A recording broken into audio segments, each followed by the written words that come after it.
Alright, hey everyone. Give me a second and I'll be on the screen. Got one quick thing to do before we get started.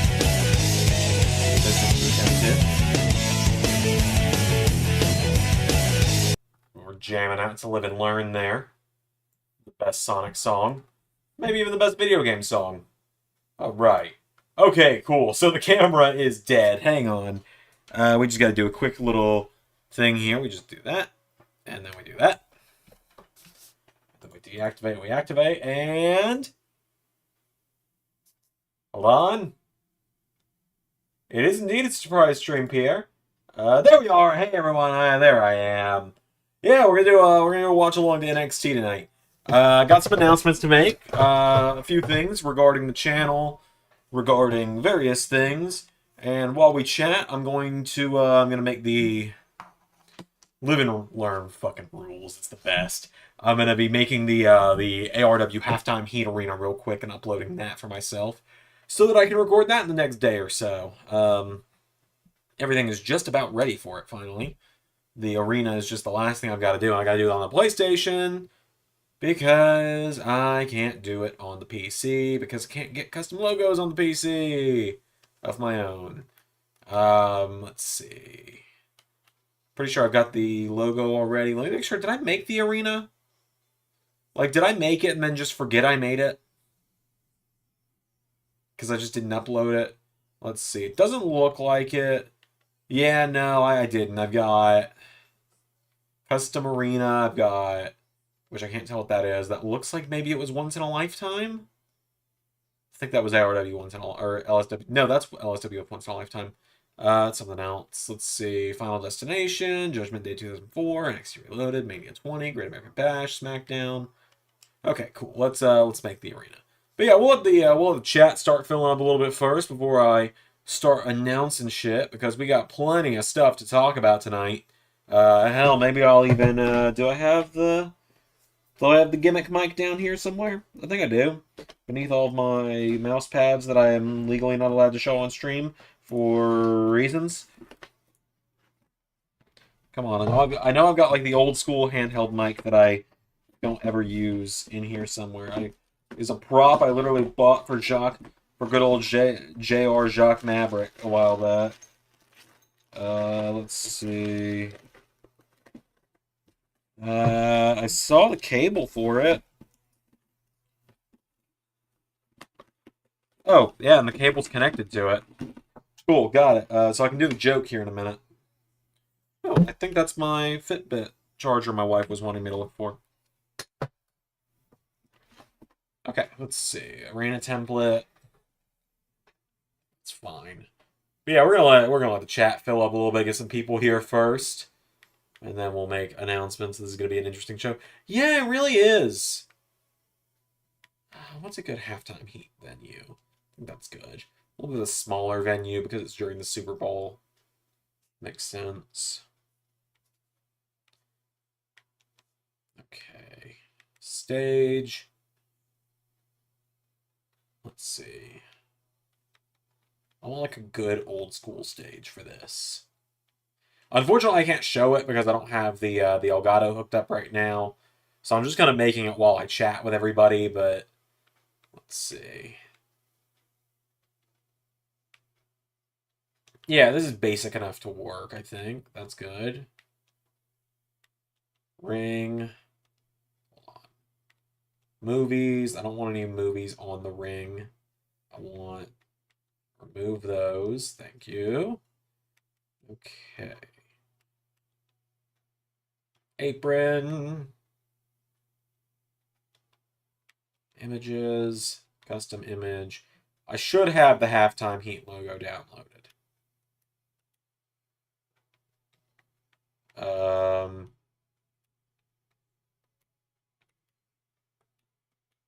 I should have the halftime heat logo downloaded.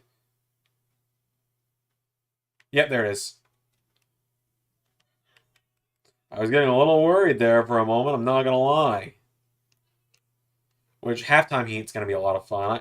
I do really hope people enjoy halftime heat when it airs this weekend, because it's a show that's like, you know, I know no one really cares about ARW and stuff, but and LSWF, and that's the reason why. Obviously, they didn't stick around very long. And then when I did LSWF, it was mainly people that wanted their characters and only their characters doing anything, and I just know it's not how it works. So ultimately, I just kind of decided, well, I can't keep doing this, and so just kind of moved on with it.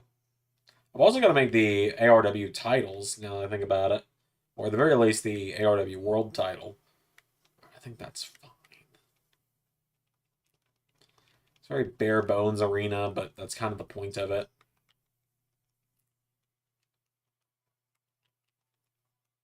But yeah, I'm pretty excited tonight. This is my first NXT title, or NXT show in a while. I guess to start us off, didn't the Embassy of Erin, and the wait, hold up.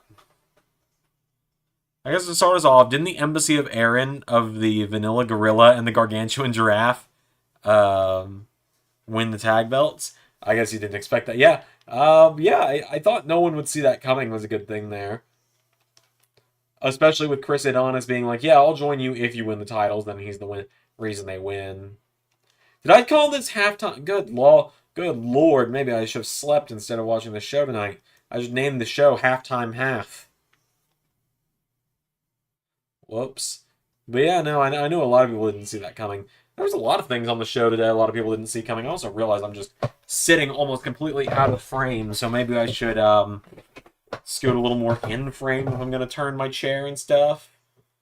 Let's see, we'll do World Class Ref. Commentary doesn't really matter, but we can make it general purpose. That's fine. General purpose. I mean, where do we even want the show to take place? We can have it take place in Atlanta. That's fine. Custom image. Okay. Heat. We can just use the LSWF logo because I don't have the ARW logo on this game. And I didn't finish that. That's fine. Also, is Dick Nemeth now part of Team Vanity? Yes, technically speaking. He's on the roster now, if that's what you're asking. In fact, that's something we're going to mess with tonight, is ls11universe.com. Because there's some stuff that you boys got to fix on there. Because it's a little outdated in certain situations. Also, I'm really glad I got rid of the Ask Us Questions thing on here, because I didn't, for some reason the website had, an Ask Us a Question thing, and I didn't want that on there, so I was getting, emails where people were sending, messages into the Sanctuary. Oh, there we go. Or not to the Sanctuary, to the LS11 Universe website, but yeah, and I was getting emails about it. It was like, well, that's weird. But let's see. Yeah, so, for the time being, Nemeth is housed on the TNA section of the website. And that is that way he's not sitting in the unemployment section, more or less. But you'll see him appear across multiple shows over time. Let's see, how do I get back to me? Where am I? There I am. Alright, we still got 10 minutes till the show.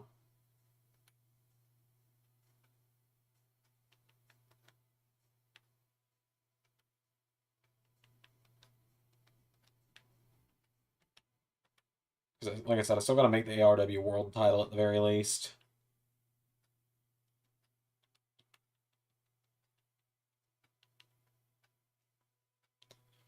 There we go, that's fine. Alright. Now, did I ever upload the LSWF belt? Hang on. He is a wanted man. He's wanted. He's a wanted man, as they say. That theme is better than it has any right to be. Let's see. Alright, I know I've got the RW belt sort resources in here somewhere. They should just be an LS11 universe on my computer. RW logo with no background. Gotta add that in because I need to get that on the PC somehow. So like that.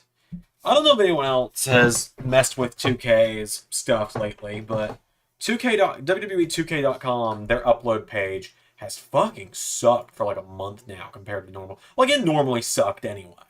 But, like, stuff will just take literal hours to actually pop up on your console now after you've uploaded it, instead of it being like that. Like, when I was making all the LSWF stuff back when I was doing that, like, stuff was popping up no problem. But now, like, it'll sometimes take me like an hour or two before stuff starts popping up. Let's see. Okay, left plate, right plate. Also, the LS11 Grand Championship is finally going to be designed and ordered this week. We're going to have a physical version of it because it's going to be the second ever floating title in LS11 Universe next to the NWA title. It's going to be a little more floating, kind of like... It's going to be a little more floating, like, in the fantasy stuff, more so than the real stuff. But, nonetheless, it's still going to float. And you never know if Jinder... Right. If Jinder wins it, because that's not happening. I'm going to win, we all know it. But if Jinder somehow wins it... Did I just upload this one? We're about to find out. It'll either tell me or it won't. Come on now. Are we in? Are we good? Are we uploaded? Is everything we need in? Hopefully so. Also, I'm hopeful that the game audio is not picking up on my PS5 in the background and causing me to, get copyright claimed this quickly, because the Friday night stream got hit with hella copyrights because I forgot Ray never had a single non-copyright theme in the history of Too Many Zanders. Seriously, I love him. But my god, did the guy know how to get his copyright claimed back in the day. Let's WF. And... he kind of still does know how to get his copyright claimed, though. But I'm just as bad. Like, Halloween Havoc is going to not make us any money because it's got 3 copyright claims. And one of the songs that got claimed, I can't mute because it ruins the entire segment if I do so. Oh, and my entire Firefox is now crashed because of trying to refresh 2K.com, which means I can't even see chat right now, which is awesome. 2K has the power to crash my entire browser. Just let that sink in for a minute. That's how terrible their service is online. Hold on, I gotta reboot Firefox now. Let's see if any of the logos came in, because we only got a few more minutes. Okay, good. All the logos came in at least, so we got that going for us. You know, if we got anything going for us, it's at least that the logos all got imported successfully. So, thank God for that, I guess. Let me close out some of the tabs I was using earlier. Because I guess I don't need all these tabs anymore. Alright, all the ARW stuff got uploaded. Download these now. We'll make the ARW belt so I can download it. Probably not tonight, but probably tomorrow on stream. Because I will be live for Raw tomorrow. I'll be doing a Raw watch-along, which is going to probably start becoming a weekly thing now, Raw and SmackDown watch-alongs. Kind of the goal I've got in mind is Monday, Raw watch-alongs, Tuesday, Sanctuary Gaming, Wednesday is my day off because I don't watch Dynamite, Thursday, Sanctuary, Friday, SmackDown watch-along, Saturday and Sunday, one or the other channel at some point, unless there's something to watch. Like, next week there's not a pay-per-view, so it would be a Sanctuary weekend. And, you know, maybe one day if we get far enough into this whole YouTube thing that it can be my real job, which, you know, the odds of that are pretty slim, let's be fair. Let's call a spade a spade. It's pretty unlikely that I'll actually be able to do this full-time anytime soon or ever, which is unfortunate. I'd love to, but, you know, I'm not ever going to count on it. But if I ever could, you know, Thursdays would be like TNA day, where we watch TNA from the beginning all the way to modern day and try and catch up. All right. Firefox is doing this for me. I still can't see chat, by the way, just so you guys know. Last thing I saw was Pierre saying he is a wanted man after all about Nemeth. So anything that's come after that, I have not gotten a chance to look at yet. because Firefox is completely broken because of 2K.com. So we're getting there. I'm now making the ARW title, though. You know, it's funny. I do feel like an idiot about this sometimes, looking at the ARW title that I'm making right now. Because I had the option to make the belt gold, and I made it silver by choice for some reason. And I'm still not 100% sure what was going through my mind at the time when I did that. Because I had it made in 2020. I had it made like right when LS11 Universe started, actually. Because it was kind of my ARW was kind of my COVID project, and so I had the belt made, and I had it made because I was going to be winning the belt, which I did. Oh, there we go. I won the belt, held it for a whopping 5 minutes, but little did I know Carnal was going to win it one day, and yeah, so the more you know. All right, I am almost back into the chat now. So good news for that, everybody. I am actually here now. Pierre says, God, it feels weird to be the only one in chat. Well, it looks like you're not alone anymore, bud, because Chocolate Bunny is here and says, yo. So good to see you, Chocolate Bunny. Pierre asked me how I'm feeling about 2K24 so far. Cautiously optimistic so far, because I've been burned in the past, 2K20. But I've been playing these games every year forever, so I'm not, like, as terrified as I could be. But yeah, I'm sure we'll have other people pop in chat sooner rather than later, I would imagine. I assume a big thing of it is like a lot of people didn't know I was going to be streaming because it was kind of a surprise stream. I didn't expect I'd be streaming tonight either, but I just kind of I was gonna stream tonight on Sanctuary, right? I was gonna stream Baldur's Gate 3 because I want to keep playing that, and I found out today that there's a lot of I thought we were done with everything in the first area of the game, but we're not. So we have some stuff to go back and do. So we'll do that next time I stream it. But yeah. So Chocolate Bunny says last 2K game they played was WWE 12, and that wasn't even a 2K game. That was not Ukes. That was not Activision either, right? Was it Activision? No, no. Maybe. Yeah, maybe Activision.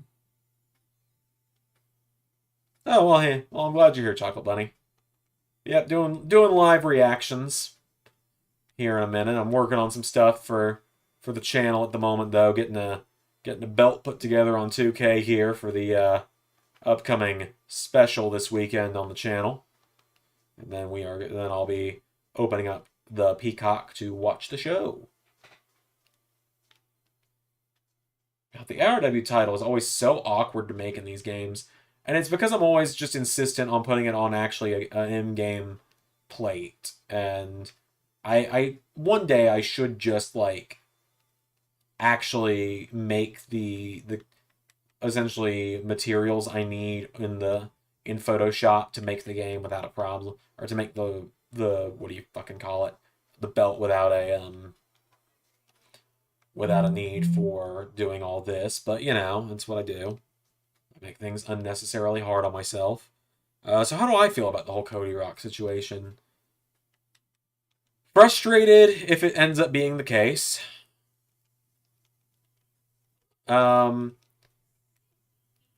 Blissfully hoping and grasping at straws that it is going to be a work, because Dwayne claimed, oh, you know, this Roman and Rock thing, when the day comes that we do it, you know, we got to make it big. We got to make it a big deal. It's got to be I'm talking the long game, and so it can't be 2 months is not a long game. This Cody thing has been a long game. And so I'm hopeful, you know, that it's all a work, but I'm not optimistic that it's a work. Especially if apparently Dwayne has creative control in this kind of situation. I'm not going to be surprised if he's just completely tone deaf because yeah, I care about the fans want until they don't want exactly what I want. I mean, this is the guy that wanted to center the DC universe around Black Adam, a D tier villain of Shazam, and then he didn't even want to do the movies with Shazam. So like, let's but it's 8:02, so I got my belt made and everything. I got everything done on 2K23 that I needed to for the night. So let's boot up the Peacock and watch the show. Um, Hanzo says he thinks it's a work and Rock will be special guest referee. I don't know. I really don't know. We'll find out together because I'm going to be doing Raw and SmackDown watch-alongs from here on out. At least for the time being. I hate the politics of it all. We waited for Cody to do this story for almost 2 years. Just because The Rock has a position of power, this shit happens. Yeah, that's exactly how I feel as well about it. Like, it frustrates the hell out of me. Alright, Peacock is booting up, so it says, so we'll see what happens. Okay, here we go. Yep, Vengeance Day. Vengeance Day! Go. So I'm not on the couch tonight for the stream because I'm going to be working on stuff during the stream as well. Of course, I've got some universe announcements to make. And I'm going to finally, I know people have been waiting for me to do it for fucking ever. I'm going to start working on, one, work begins this week on adding ARW and LSWF to the website.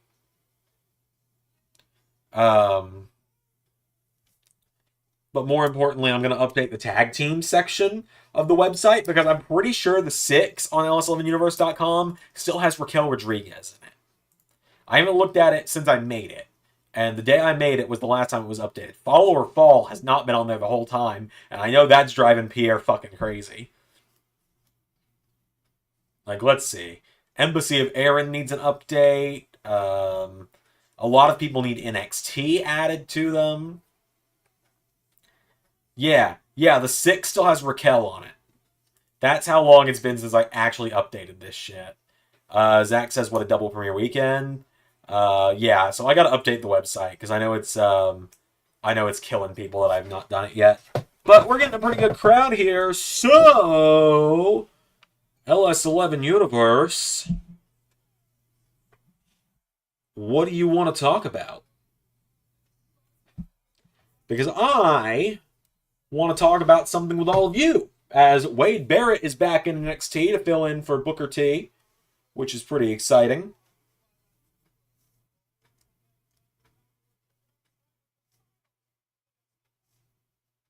So, we're starting it with Mello and Trick against the Wolf Dogs. It's probably a Mello and Trick win, and then they will both, instead of going for the tag titles, call their shot for a shot at the NXT title against Ilya at Stand and Deliver. Also, this mic is not plugged in. I'm just using it for dramatic effect.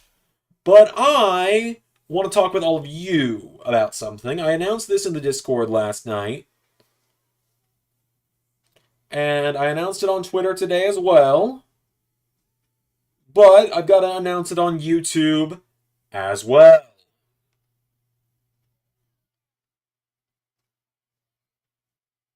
Wade is doing his best Booker T impression for Trick's music. Love that.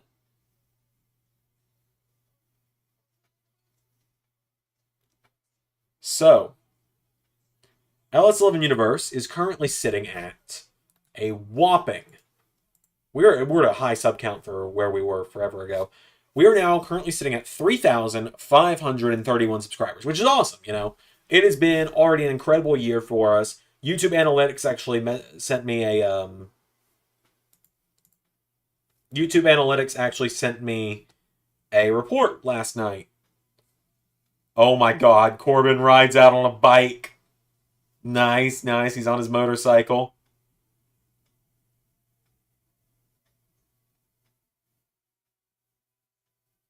Does Braun also get a motorcycle?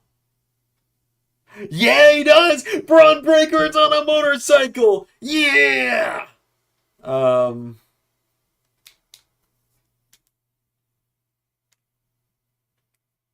So, I'm eventually going to get around to what I'm saying. But YouTube Analytics actually sent me a notification yesterday that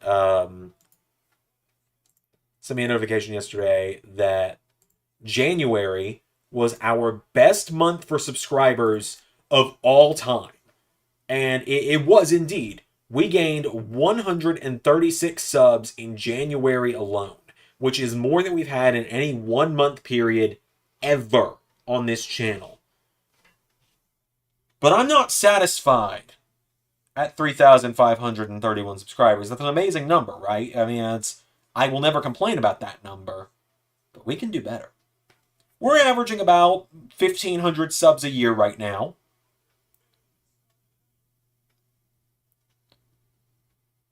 So, I'm one for being willing to humiliate myself in front of the internet. I've done it many of times. I've sprayed my hair orange and performed Never Gonna Give You Up. I did an entire Halloween stream dressed as the Scarlet Witch. I wore a Sailor Mars outfit for 5 seconds on a video that you can find somewhere on Zander LS11. Good luck, by the way. But I've not done anything this ridiculous for LS11 Universe yet. So this will be a clip. It will go up on our TikTok. It'll go up on YouTube Shorts.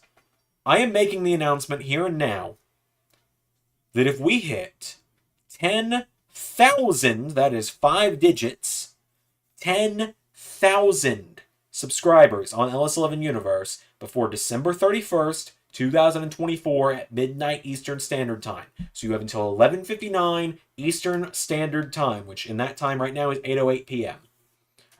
Until 11:59 Eastern Standard Time on December 31st, 2024. If we hit 10,000 subs before then,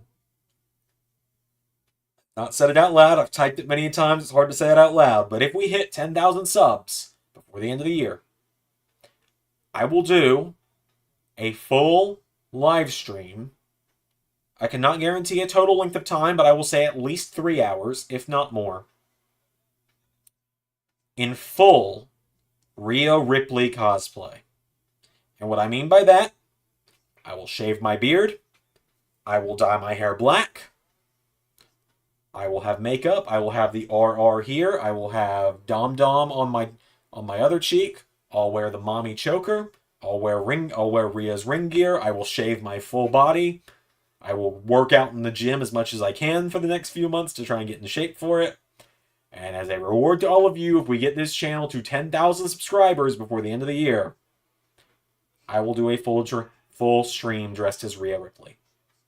That is your incentive. It's fitting given how prominent she is on this channel and how the gimmick's been going for years about I did the gimmick before anyone else, by the way, about Rhea. Just saying.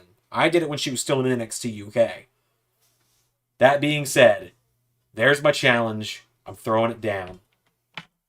Get us to 10,000 subs and I'll do it. So someone in chat, DDT Trogs RPS, says they should be called the Wolf Dogs or the Lone Wolf Dogs. They are called the Wolf Dogs. They called themselves that on Tuesday. I've also only got it set on top chat, so that might be why I'm missing stuff. It is indeed.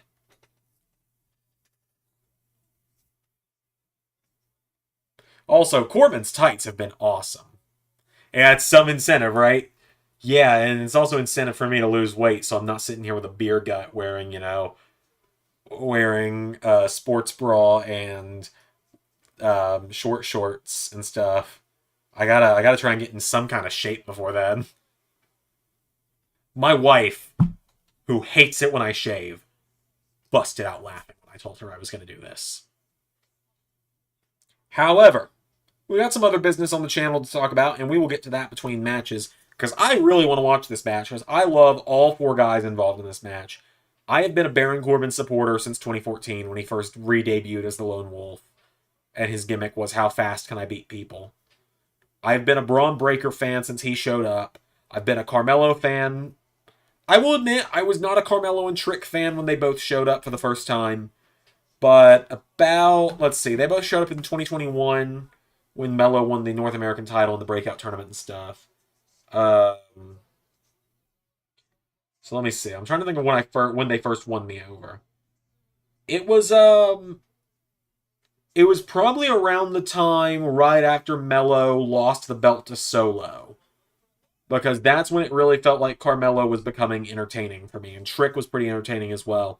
For a little while, it was just they were against the guys I liked, so I wasn't really connecting with them just yet. But now I absolutely love these guys. I think every man in this ring, except Corbin at this point, every man in this ring except Corbin will be world champion at some point. Corbin should have been world champion at some point, and I stand by that. Good God, that was awesome.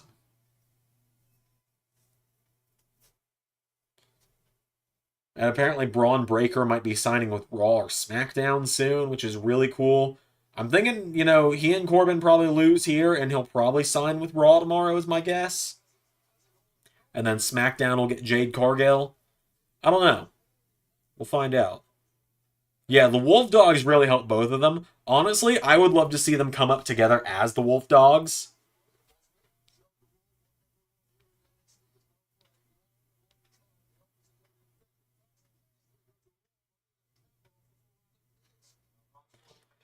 Corbin could be an NXT champion one day. I mean, you never know. He could. I'd pop if he became NXT champion.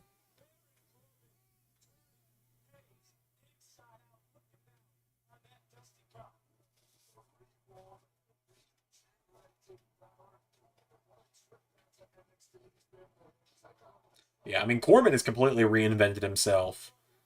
Because he showed up, like, I was still living in my old house, like, in my apartment next to my grandparents when Corbin went back to NXT. That's been, he's been back in NXT since last summer. I remember that. So we're coming up on, like, 7 or 8 months of him being in NXT, maybe longer. And it's just been an absolute, the best thing that's happened to him in years, going back to NXT. And I do think legitimately, like, once Braun gets called up, we could see Corbin, like, winning the world title in NXT one day.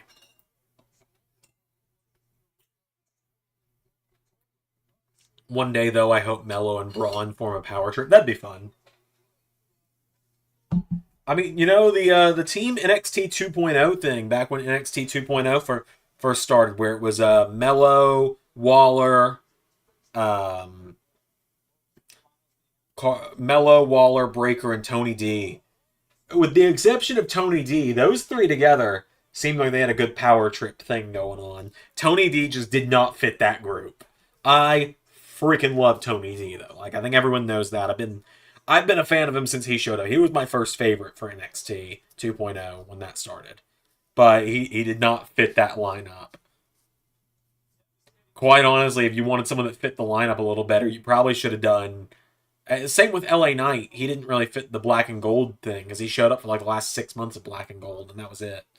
So really, if you wanted to do Team Black and Gold versus 2.0, it should have been Gargano, Ciampa, Dunn, and O'Reilly against Breaker, Mello, Waller, and Von Wagner. But because at the time they were trying to make Von Wagner a thing, but now they've just embraced that he's dumb in the best way. He's dumb. I love Von Wagner.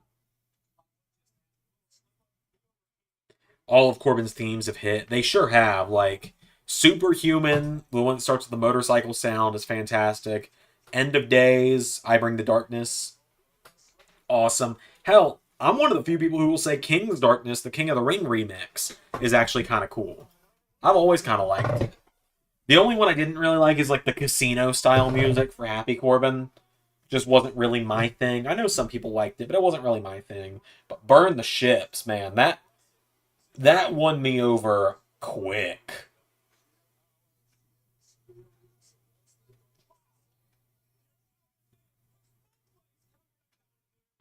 Like, Burn the Ships won me over like that. Plus, now they let Corbin off the chain and let him have a personality. Well, I mean, he had a personality before. His personality was just douchebag, but not in the fun way like he is now.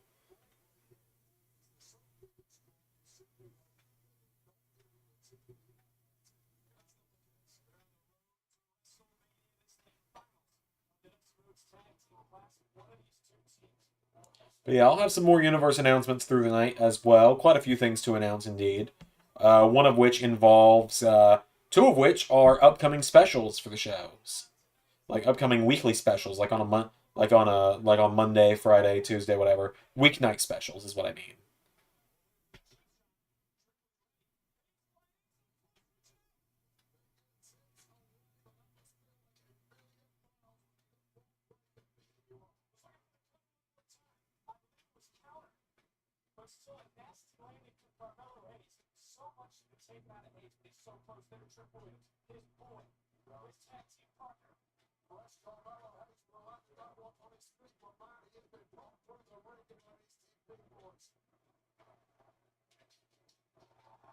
All right, Trick is in. Trick and Corbin. I'm not saying royalties or whatever.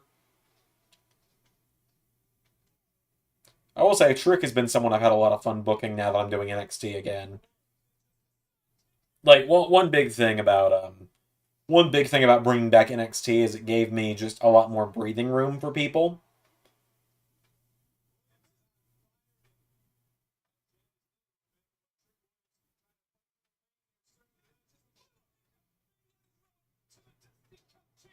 Braun Breaker should be a Paul Heyman guy one day. I agree. I think that's a good fit.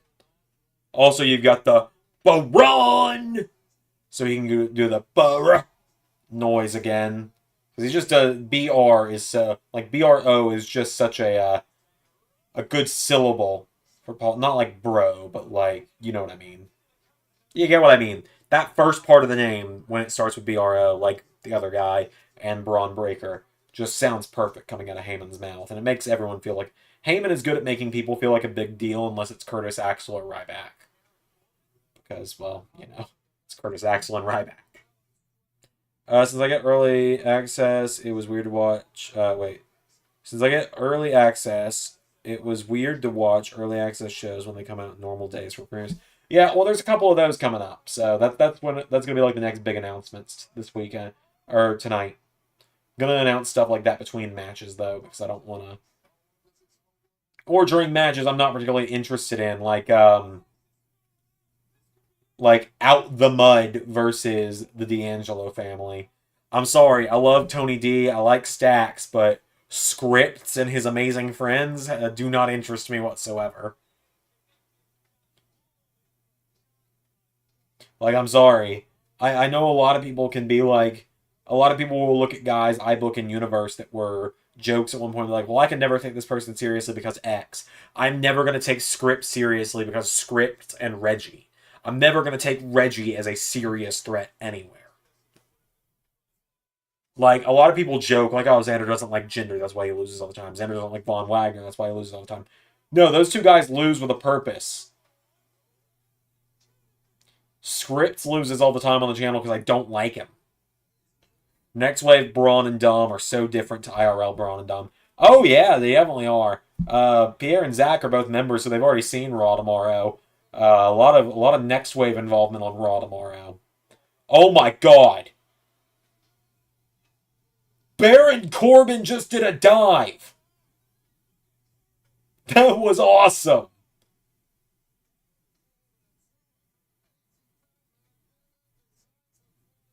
That was really cool.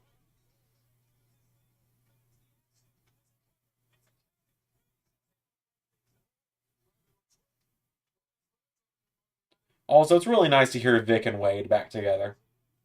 Whoa! God, Deep Six is such a cool move. It's not fair how many good moves Baron Corbin has. The guy has like 4 moves that could be solid finishers, and only one of them is. And so no one else can do them. Like the choke slam backbreaker, the Deep Six, and of course the end of day. Oh, there goes the camera. Hold on. Hang on.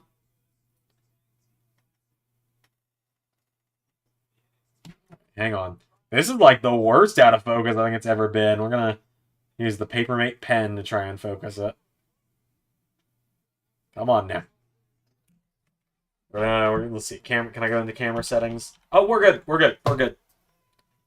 Triple threat today was fun. Yeah, it was a fun triple threat. They both were fun. I know a lot of people didn't expect Alan Angels to win, and that's simply because he wasn't supposed to. It was supposed to be Josh Alexander retaining, second choice was going to be Jacob Fatu win. And Alan Angels was literally there to take the pin, but he won, and so he won in recording, and I just kind of decided to roll with it because I started having ideas immediately for his run with the belt if I did that. Also, it kind of capitalizes on the fact that he was in the finals of Call Your Shot. So, oh geez, that was a nasty landing for Corbin.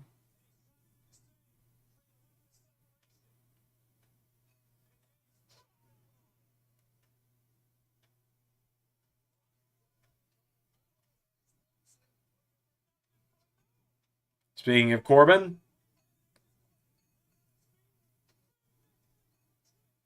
I think Mello and Shrek might be a moment away from winning. Jesus Christ! Yeah! Wolf Dogs!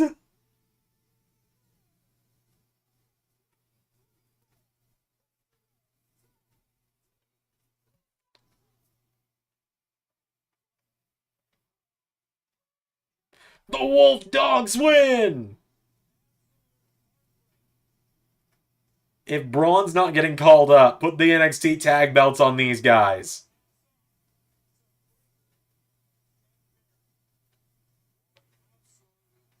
That was an awesome opening match. Mello's 100% turning on Trick tonight. Like, Mello took the spear for Trick, Mello's turning on Trick tonight.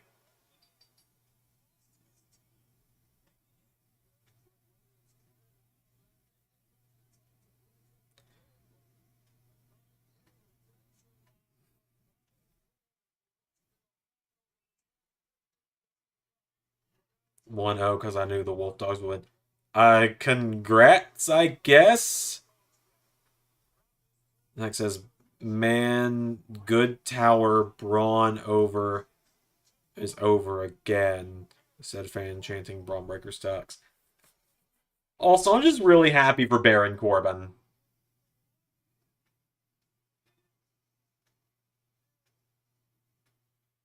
Bring them up together. Why not? Have them beat Judgment Day for the tag belt.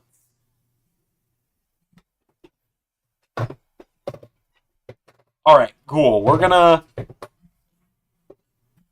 actually update ls11universe.com while we talk as well. So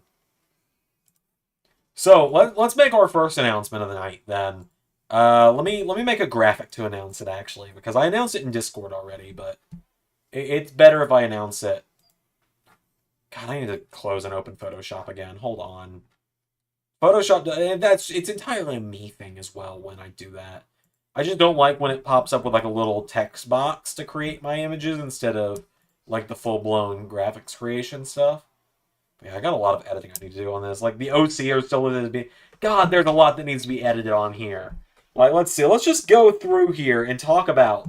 Let's just talk about the issues that need to be updated on ls11universe.com. 2.0, that's fine. The Acclaim's fine. Alpha Academy need to be put on NXT. Brawling Brutes aren't a thing anymore. Briggs and Jensen aren't a thing anymore. Bullet Club's had some big changes, right? Have they? Hold on. Maybe they haven't. No, Bullet Club's good. Bullet Club is shockingly good. Let's see. The D'Angelos are in NXT now. Death Dolls are the Decay again. Embassy of Aaron has Chris Adonis added to it now. Fight Factory's in NXT. The Hex are in Ring of Honor, but they can probably go back to TNA. I mean, they're. I don't even really think I need to mention what's wrong here. Indusher is kind of in NXT now. LWO lost Zelina. Let's see. OC is on Raw now. What else? But this is the big one here. The Six need Jade and Nick in there.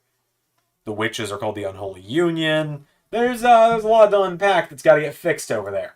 I may or may not have been. May or may not have forgotten about that part of the. Well, so many people were asking me for so long to make that part of the website, And I didn't want to because it was going to take so much work, and that's why, because I then forgot. It's like we're getting a Gigi Dolan video package here.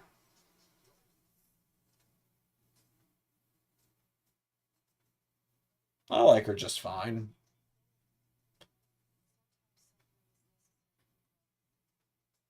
I mean, there's a reason she's been getting wins in LS11 NXT. I think she's fine. I think she's got potential.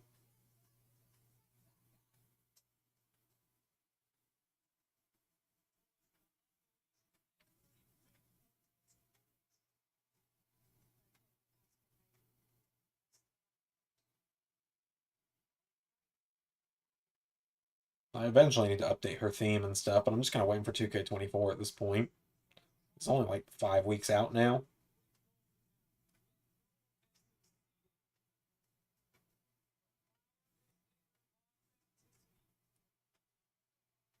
It's not terribly far off.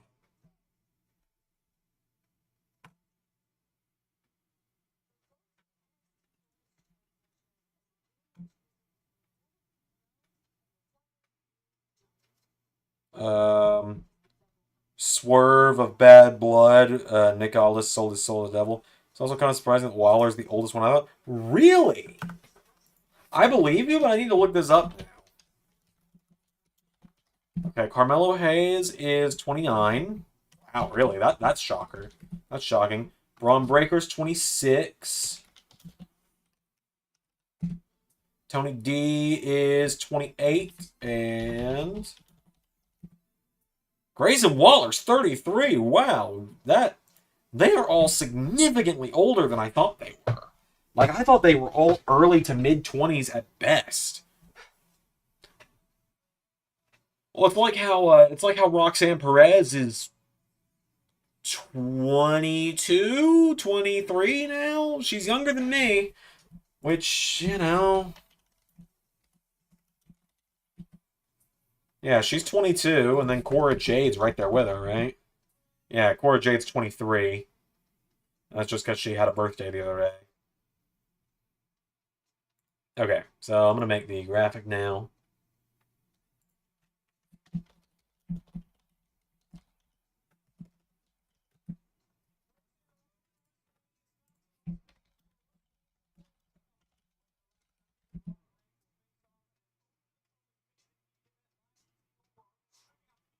Oh boy, The Rock and Roman are going to be face to face on Thursday.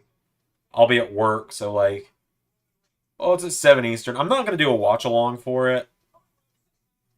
Yeah, no, because I want to actually like do quite literally anything else other than wrestling stuff on Thursday. Like, look, I like wrestling. We all know that. I'm trying to make a career out of it, but quite simply, I don't want it to be the only thing I do on the internet. Because it was the only thing I did on the internet for quite a while. And I would like to not have it be the only thing I do online.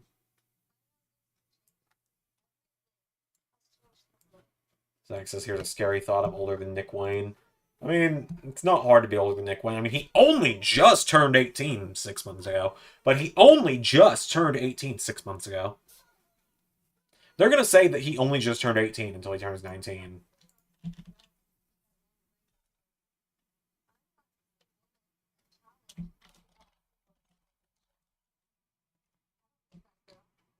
If it's interesting, you'll let me know in the Discord. Cool. Because I will either be playing, depending on what I'm feeling that day, I will either be playing Baldur's Gate 3 if I'm just feeling that. I might play Dead Rising. Haven't decided yet. Kind of tempted to play Dead Rising though.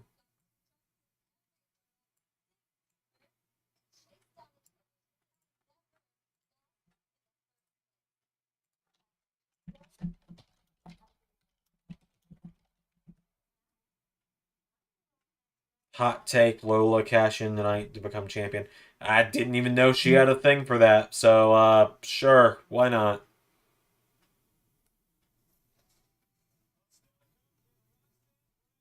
I really don't have an opinion on that. I know nothing about Lola Vice. She's on the roster for LS11, and that's just because I've got a mod of her. God, Nick Wayne is good at wrestling. I saw that sequence on Collision with Daniel Garcia. He's fine.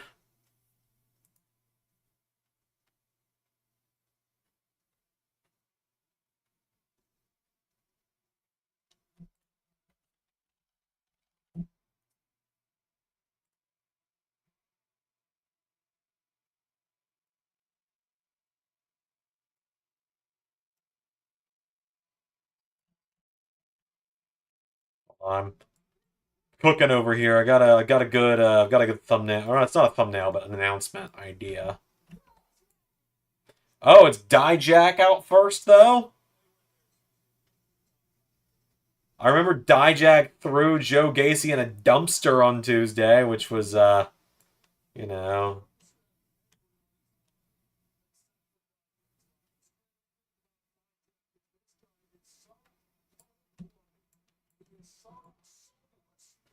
Oh yeah, it's hard justice, Dijak. I'm just here to dish out some hard justice, like I show up and all I'm good at, all I want to do is just give everyone some hard justice, right? Like, no one does hard justice better than Dijak. That's right.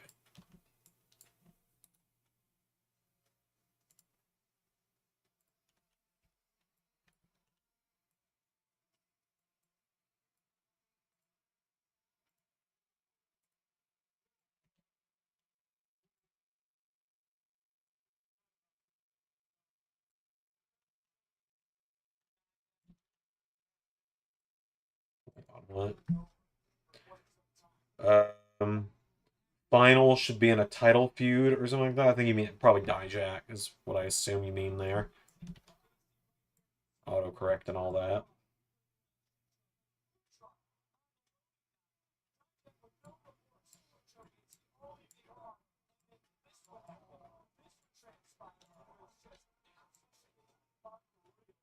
All right, I'm almost ready to make the announcement.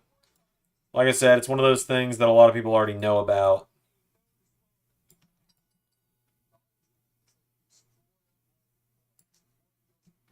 It's not Trick. I'd be so down with Dijak dethroning Leo.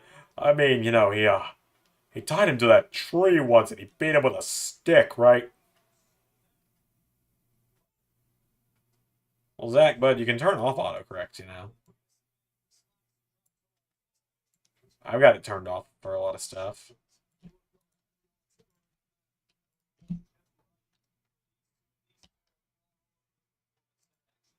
Oops.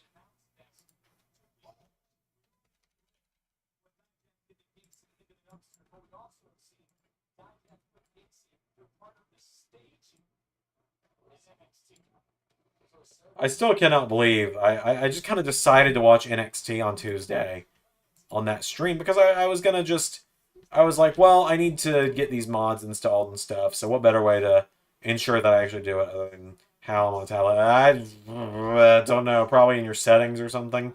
I'm not an IT guy. I used to work in IT, but not as a repairman, as a marketing guy.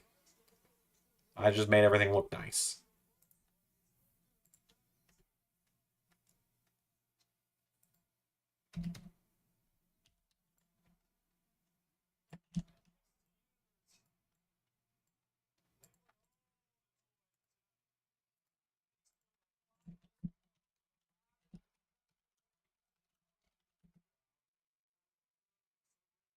Dijak's got a jacket. It's gonna. Well, no, he's got the jacket off at this point.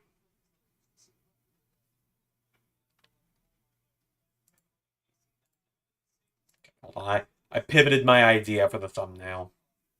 Not thumbnail, announcement image. I didn't like how it looked to begin with. This is one of those matches where I'm just doing other stuff because I just do not really care. I like Dijak, but I cannot be bothered by Joe Gacy.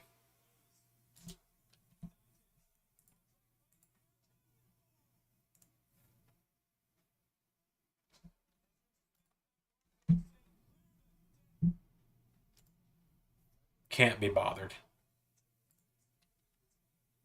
Joe Gacy has just never appealed to me. That's why he literally has no wins in LS11.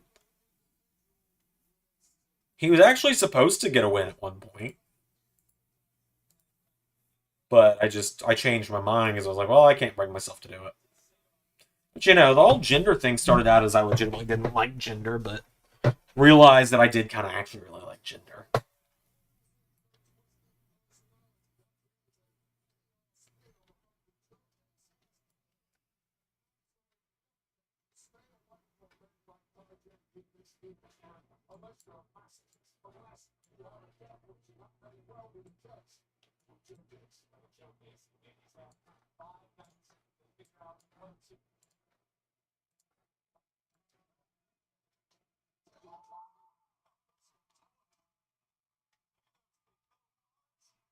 What? He's just bringing out like little toy soldiers to put on the table. Oh yeah, the table spot in WWE Live. Yeah. I don't even remember. I don't even remember. Like it just kind of happened. I don't really remember why I did it. I just kind of did it.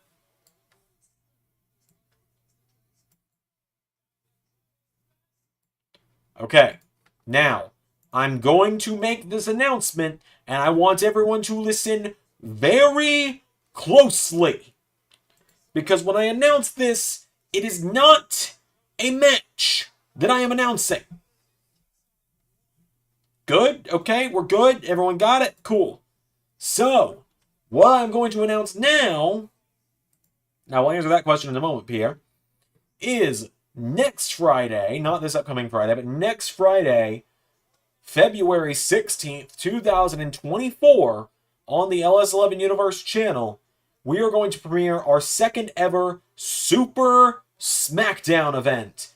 And it will see, for the first time since the World Championship changed hands on the first episode of Season 4, Seth Rollins and Cody Rhodes face to face, because apparently Seth Rollins has a challenge regarding Survivor Series. So that is your first announcement of the night. In 2 weeks, Super SmackDown on LS11 Universe, Seth Rollins, Cody Rhodes, face to face, not in a match, face to face, not in a match, as Seth Rollins has a Survivor Series challenge. We'll have more stuff to announce on that over the coming weeks as well, but that will be a premiering episode of SmackDown as well. So Pierre asks, what has been my favorite moment of Season 5? Joe Hendry dethroning Samoa Joe is probably my favorite. The end of Cody's reign also is up there. Rhea winning the U.S. title. Arnold and Scott Steiner winning the tag titles in TNA was funny. So that's just always going to make me laugh to think about. What else? The relaunch of NXT was great. Tyler Bates' crowning moment was really good. Also, my nose is itching like crazy. And it only does that kind of crap when I'm on screen where it looks like I'm picking my nose every time I scratch it.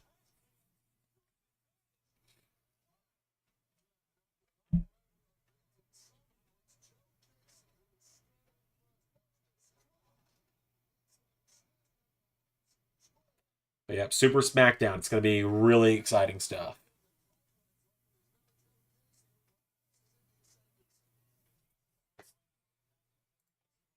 You guys have no clue what we have in store for that show.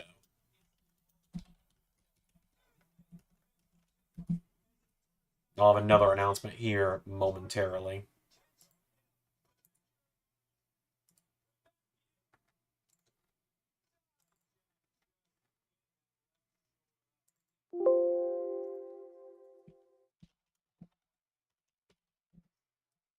Because we're going to be having 2 TV specials within the next month on the channel, which is a little crazy how that works out sometimes.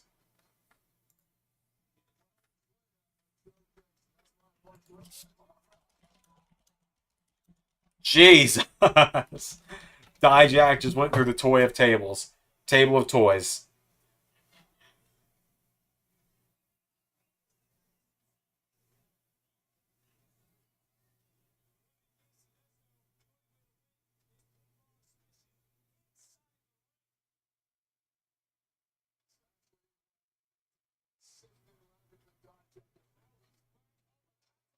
Jesus, he hit that chair hard.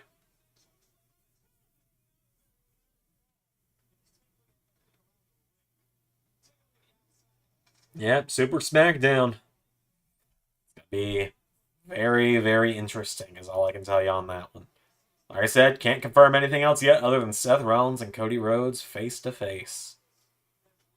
That will be their first.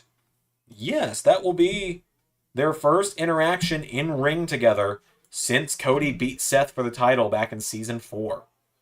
They had one backstage interaction where Seth laughed at Cody and asked him if he was enjoying walking around with his title. That's been it.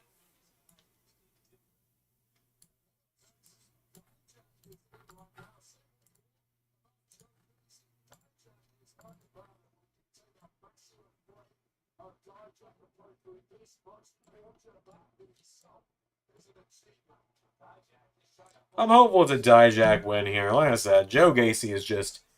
He's never given me anything to care about. The guy's been through like 7 characters in 2 years.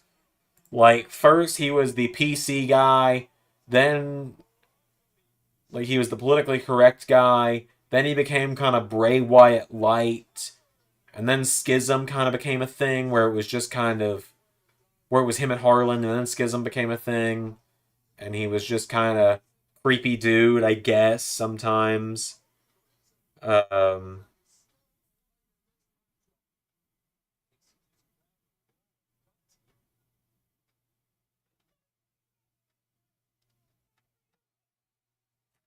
Too bad the person who would say, "Is this a match?" is not here to say, "Here you say face to face." No idea who you're talking about. Seth and Cody face to face. Oh boy. Oh, it's gonna be interesting. I'm sure they're gonna have a lot to talk about.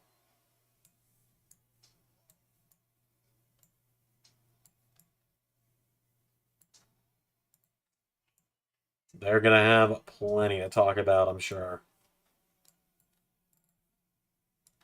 Especially given that the Six attacked Seth Rollins this week.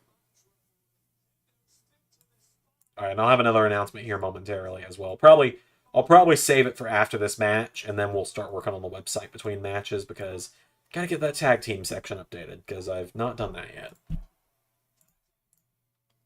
Oh. Dijak's got tape over his eyes and just hit Feast Your Eyes. Dijak, just pull the tape off your eyes, you dipshit.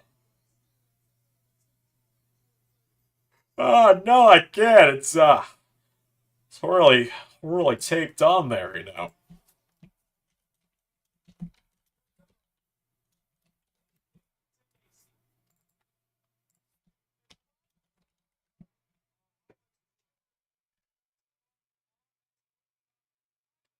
Yeah, I will say that does not seem comfortable. I've had duct tape wrapped around my wrist before. It is not comfortable.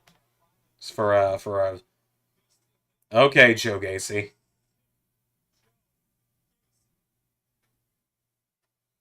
Still don't really get what Joe Gacy's character is.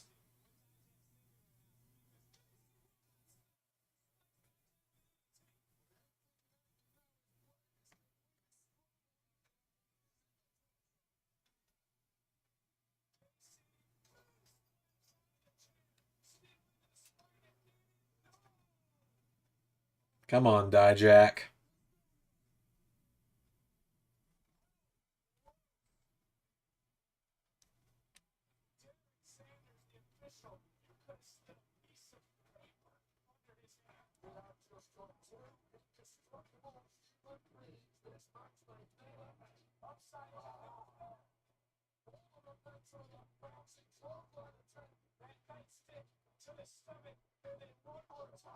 There we go.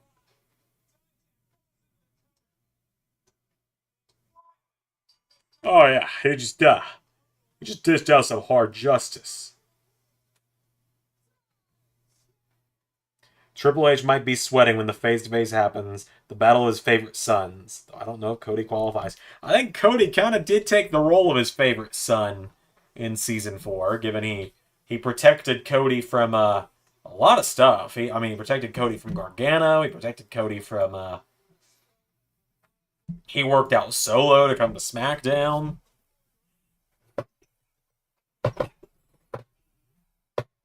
And Joe Gacy is just smiling after having a shit rocked. Yeah, I don't know. I've really got to get a new chair.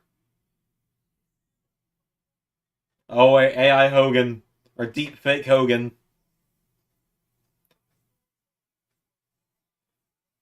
Deep Fake Steve Austin is the worst of the two.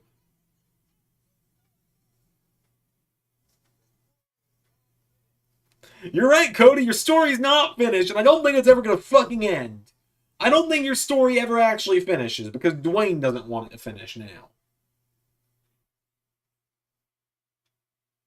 So, the other announcement to make.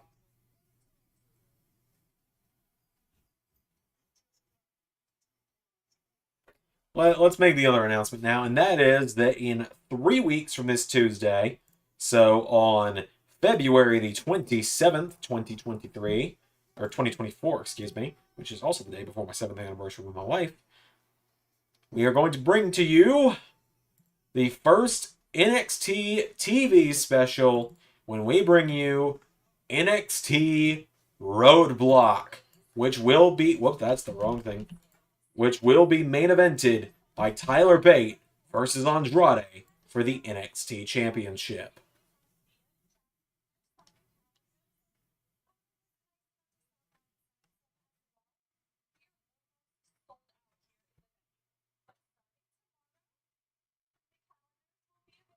So that's exciting. Tyler Bate and Andrade main eventing NXT Roadblock.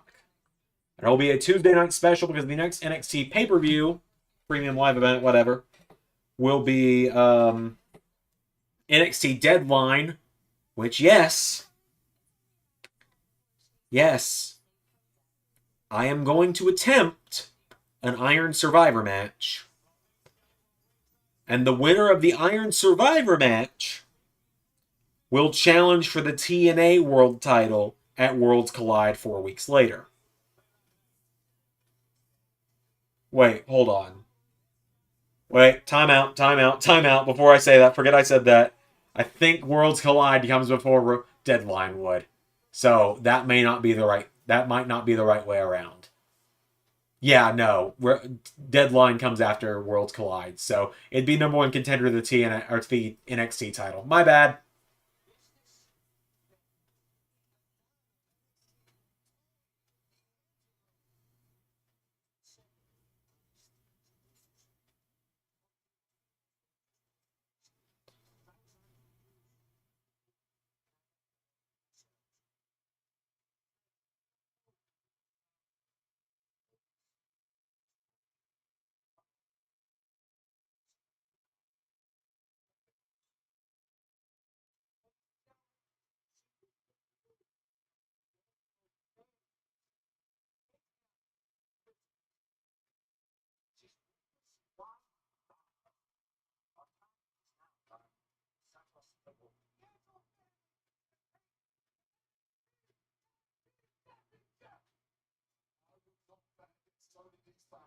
I will say I am really glad Tony D finally has gold nowadays.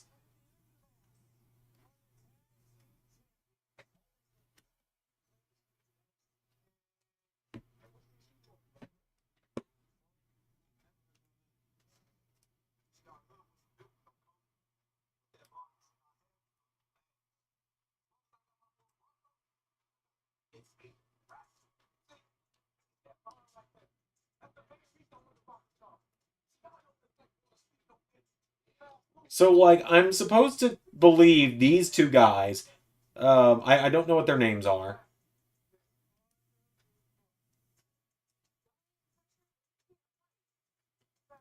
but like, I'm supposed to believe that these two guys, these two giant guys, the guys running around as part of OTM, and this absolute stud of a woman. I'm supposed to believe that these two badasses and this absolute amazing looking woman take orders from Reggie?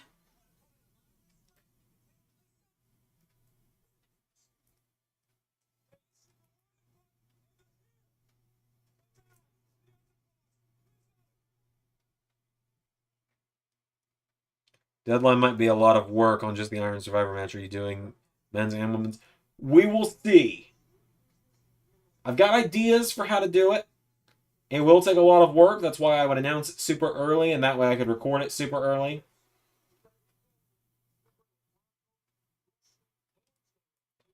Bronco, Lucian, and Jada. Is that what they said their names are?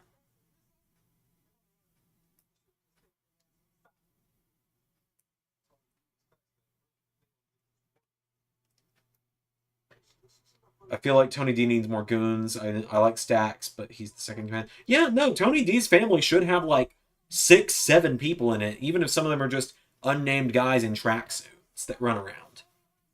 I agree with you, 100%.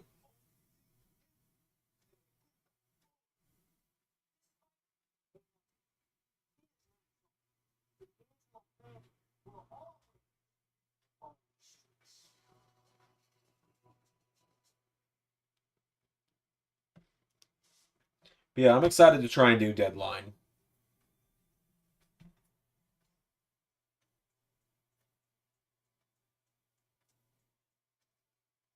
I will definitely not be paying to.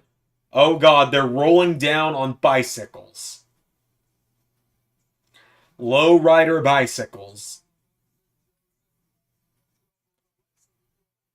I don't know. Some people might think this is cool. This is the lamest shit I've ever seen, and this is coming from a guy with shit. This is coming from a white dude with shaggy hair, an untamed beard, and a Muppet T-shirt. Yeah, he had 2 dimes until 2 dimes got released, then he became Cole Carter in AEW.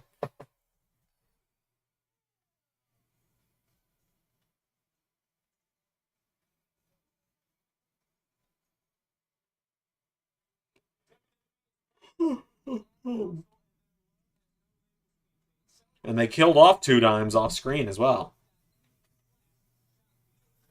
Rock screwed Cody sign in the front there. We want Cody versus Roman. Ray and I were talking about this earlier. Um,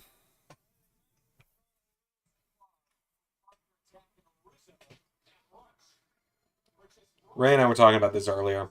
So apparently, so this isn't even apparent because I have Twitter. I can just look at it now. Hashtag We Want Cody has been trending for 48 hours now, I think. At least it's been trending for at least 24. Like, as one of the top trends in the world, We Want Cody. Oh, D'Angelo family sneaking in. But yeah, We Want Cody has been trending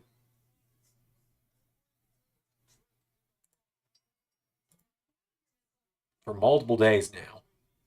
And it's like, there are even members of the roster tweeting it out. Um,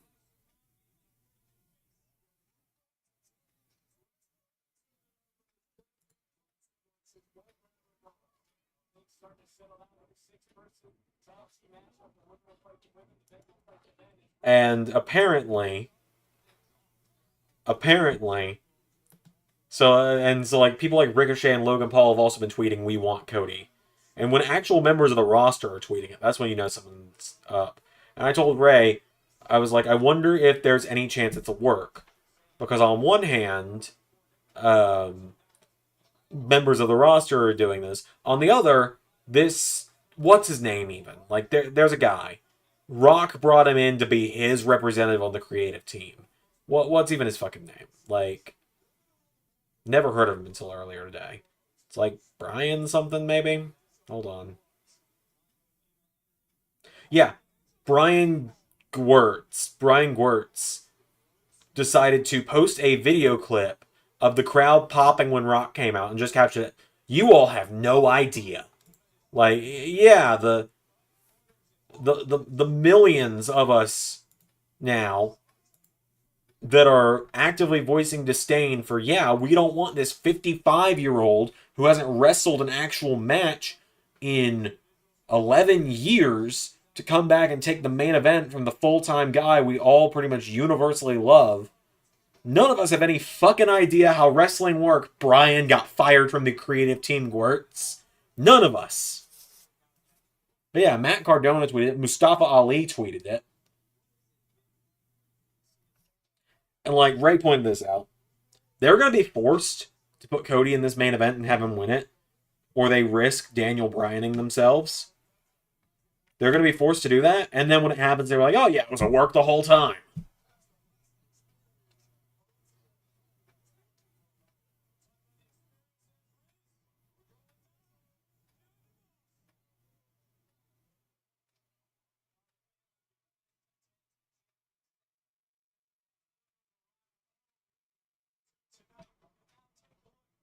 Yeah, they're gonna get They're gonna get Daniel Bryan for the second time, and like my conspiracy is that Triple H knew this was gonna happen, and he's only letting it happen.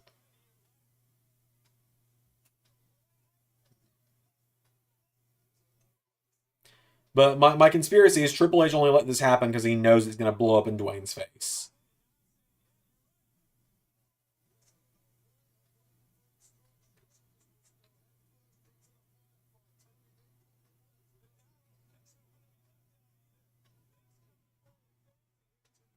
God, I love Tony D. He's awesome. One of the reasons that the family didn't win the tag titles at NXT Reloaded for us is one, they're the champions in real life, and I try not to have too many of the same champions as what's going on in real life. Although there was a point at NXT, or there was a point until recently with TNA where I literally had half the same champions they did. Um, but you know that just kind of happens sometimes. Um, Now none of the champions are the same anymore. Yeah, no, none of the champions are the same anymore.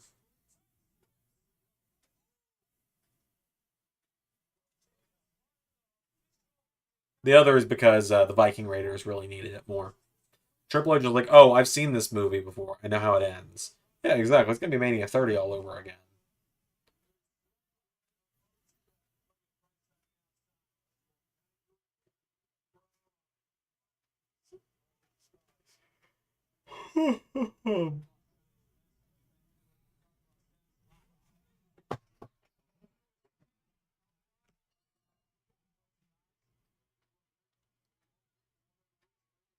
So almost passed out standing up today. Um, I like how I said I wasn't gonna watch this match, and I'm actually watching it. But so yeah, I almost blacked out today. That was fun. My wife and I have been going on walks on some days lately. We took a couple weeks off because last week Ray was here, so we couldn't go out because he was still at the house at our normal time we normally left. And then by the time he left, we needed to go grocery shopping. But 2 weeks ago, we didn't go because what happened 2 weeks ago? 2 weeks ago, I went to SmackDown, and then when I got back on Saturday, something happened 2 weeks ago.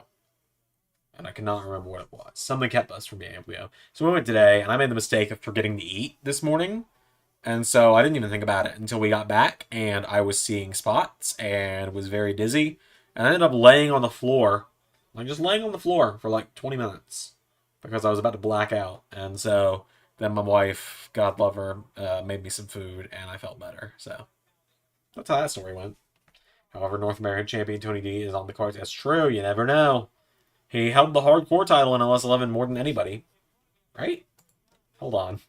I got to double check my math on that one.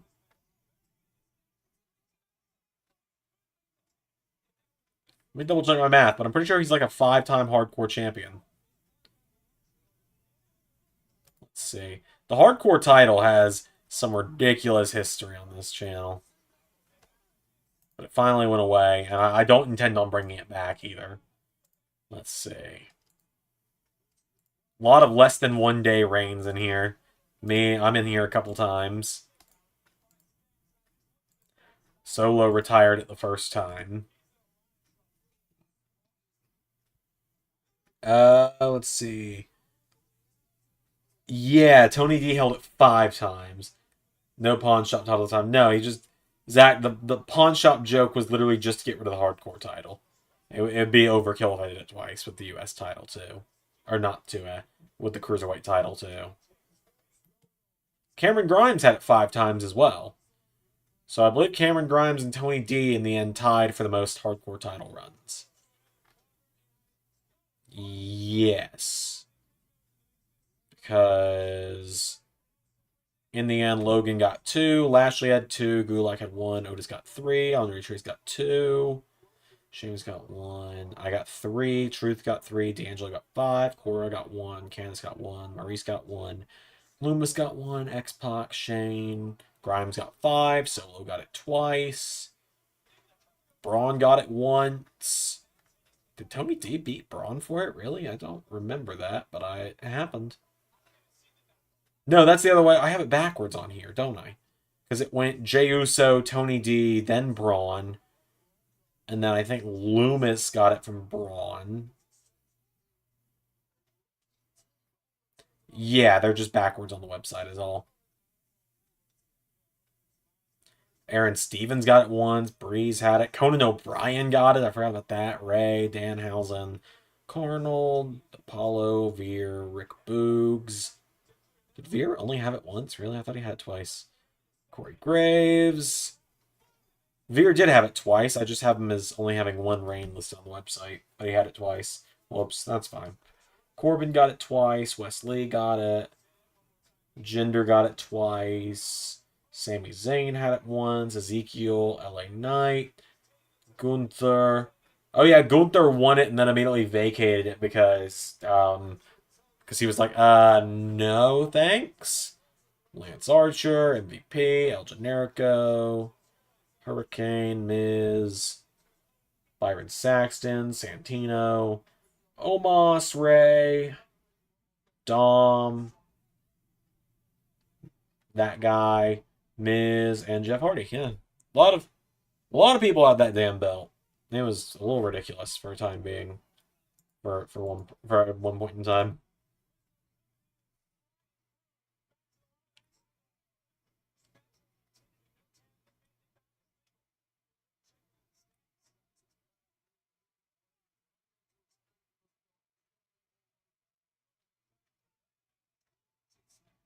Tony, he was like, no time to sleep, no time to sleep. And just fucking yeeted stacks out there.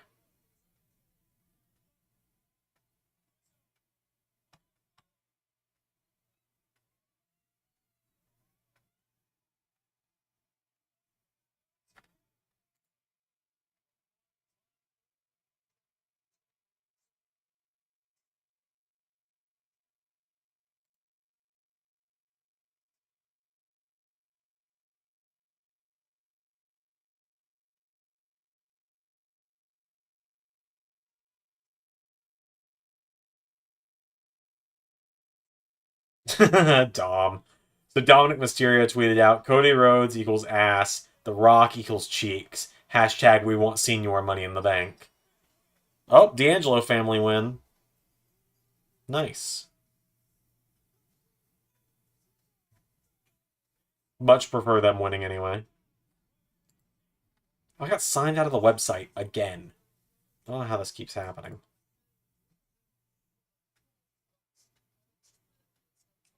Hell yeah, Tony D. We love to see it.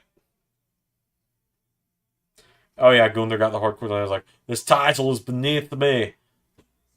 Because this was also right before he went after the WWE title against Roman.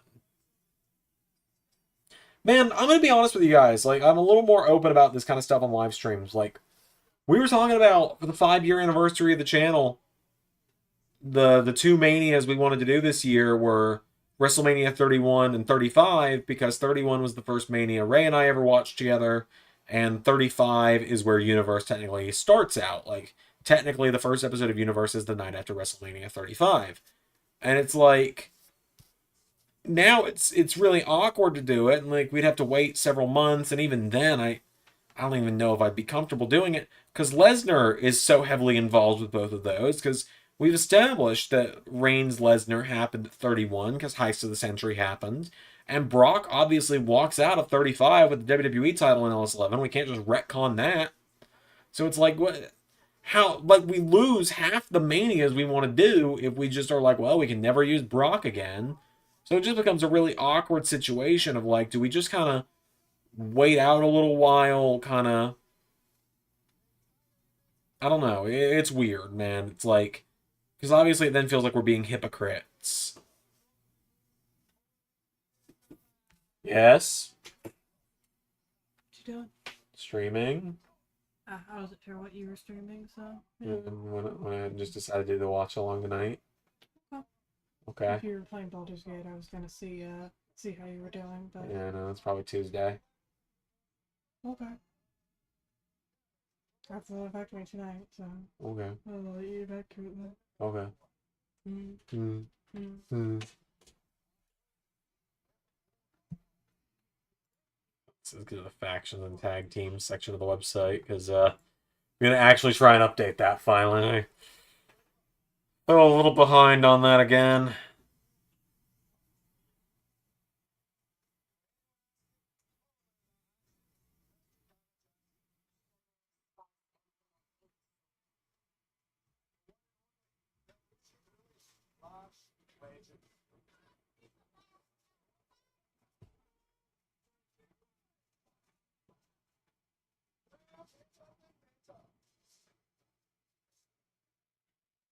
Meta 4, eh?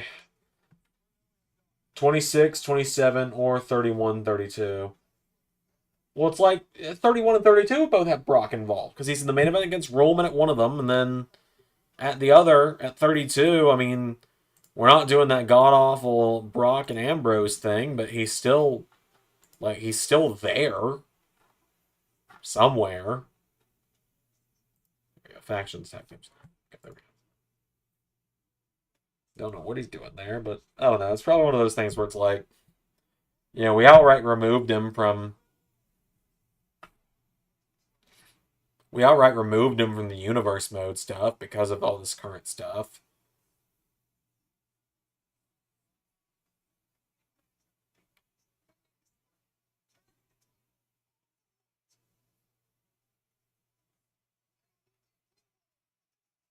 The good thing about him is that his matches are always really short, so get it over in bursts, I guess.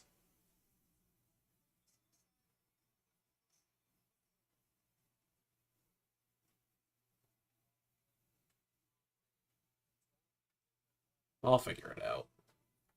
Bad Blood lived up to the hype of the past Bad Blood shows. Yeah, I feel like it did.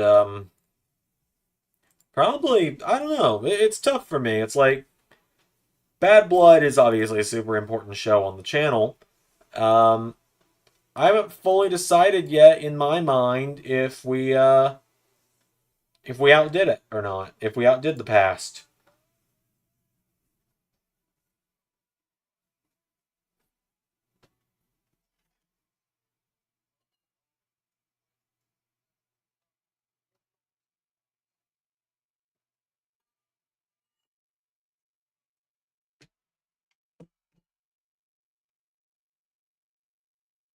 I'll figure it out.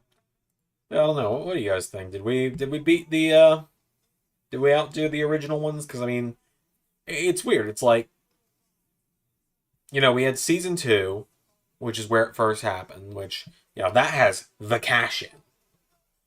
Like, that's pretty much a big four. That was more of a big four than SummerSlam was, if you ask me. Like, or better, more of a big four than Survivor Series, probably. But it's like, you know, Bad Blood season 2, we had, you know, Tony Storm and Rhea Ripley winning the women's titles. Seth and Shane Thorne won the tag titles. El Generico showed up and won the U.S. title. Roddy won the Intercontinental title. And then the main event, Adam Cole cashed in. Season 3, like Pierre's saying, not sure this year's is better than 3 or 4. Okay, fair. A lot of people say 3's is the best. And season 3, you know, had Peacemaker show up, like Cena show up with the Peacemaker gear, had Riddler Gargano, it had Reigns beating Cesaro so bad he ran away to AEW, is the kind of the joke everyone makes. It had, what else did it have? It had the Rollins and Priest match, which was really good. It had that amazing ladder spot with Finn Balor and Kevin Owens, which led to Kevin Owens winning the Intercontinental title completely unplanned.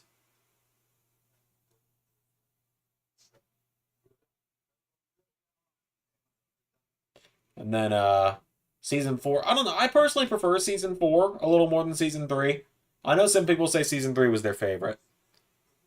Nick Aldis selling his soul. The impossible happened with the Cruiserweight title change. Jade became the fastest rising star to champion.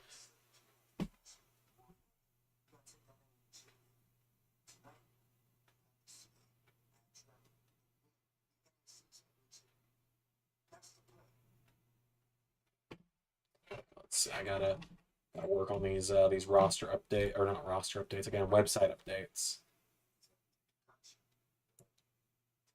Was with Rollins Ciampa 2. Yeah, Rollins Ciampa 2 was a lot of fun.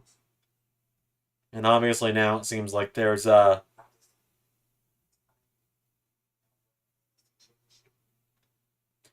it seems like there's potential for a rematch. You know, it's not outright being said that, yeah, a rematch is going to happen. But the idea that Ciampa did kind of have Rollins beat is now in the mind of some people.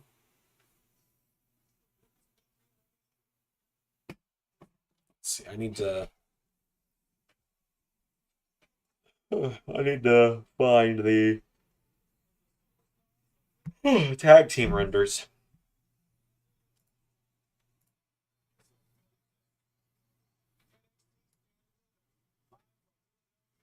It's in here somewhere. Oh god, did I put it in the cloud? Because Adobe is shutting down their cloud, which is really dumb. No.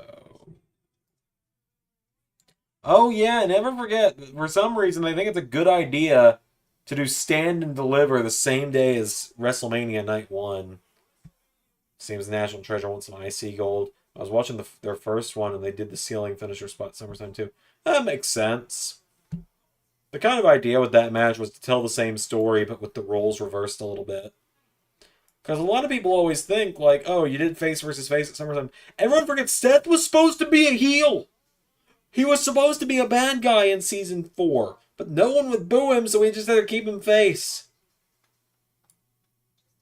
Doesn't Big Bill have a tag render? So, here's the thing, right? I knew someone was going to ask that.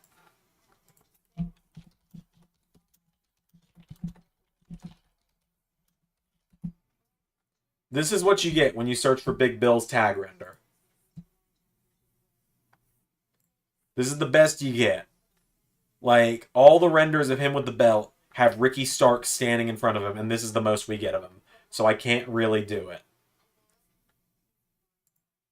Like, and like, if you just search Big Bill AEW PNG, you also get, like, fucking nothing. You get, like, 3 images, and they all suck.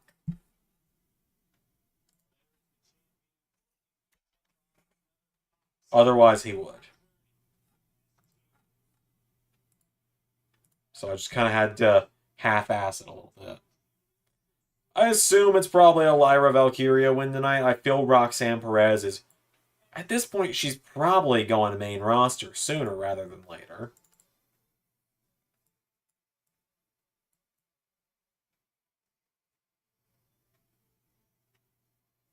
Like, she's got to go main roster sooner or later, right? I'd imagine so. I could be wrong.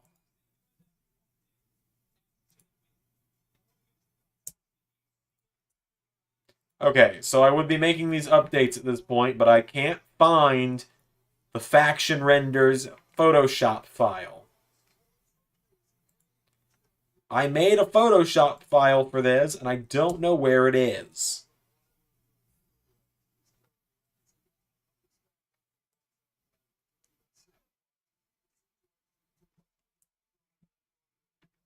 Yeah, Roxanne fits Raw really well.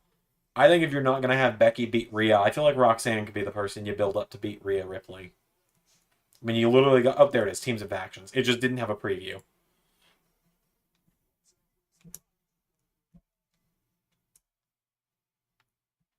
Yeah, Bullet Club, I think, is good. I don't think there's any updates that need to be made to Bullet Club. Let's see. Taiji Ishimori, Gorillas of Destiny, Hikuleu, David Finley, Zack Sabre Jr., Kenta, Shane Hayes, Mikey Nichols, Ace Austin, Chris Bay, Jacob Fatu. Yeah, they're all good. They're all still there. That being said, you know, if Jacob Fatu... Who knows? Jacob Fatu could show up tonight and attack Trick and Mello or something. It could legit happen.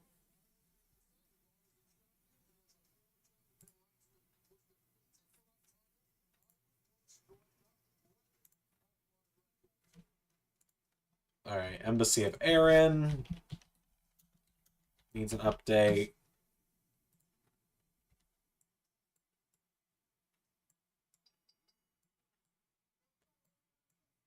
Gotta add Chris Adonis to that. Also, Mike Bennett is just, like, not acknowledged as a member of Embassy of Erin very often anymore, is he? So the reason for that was because Ray was going to take over Ring of Honor, but eventually he will, eventually Mike Bennett will start showing up again, probably in Ring of Honor.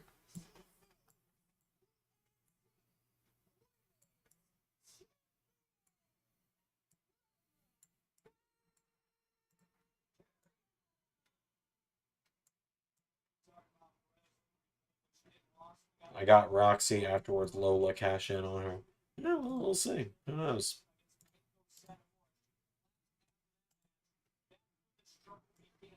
Honestly, I say so. Do Becky versus Roxy versus Rhea. Pierre, are you wanting me to get out the clip? Because I will. It's somewhere around here. I feel like you're just asking me to play the clip at that point.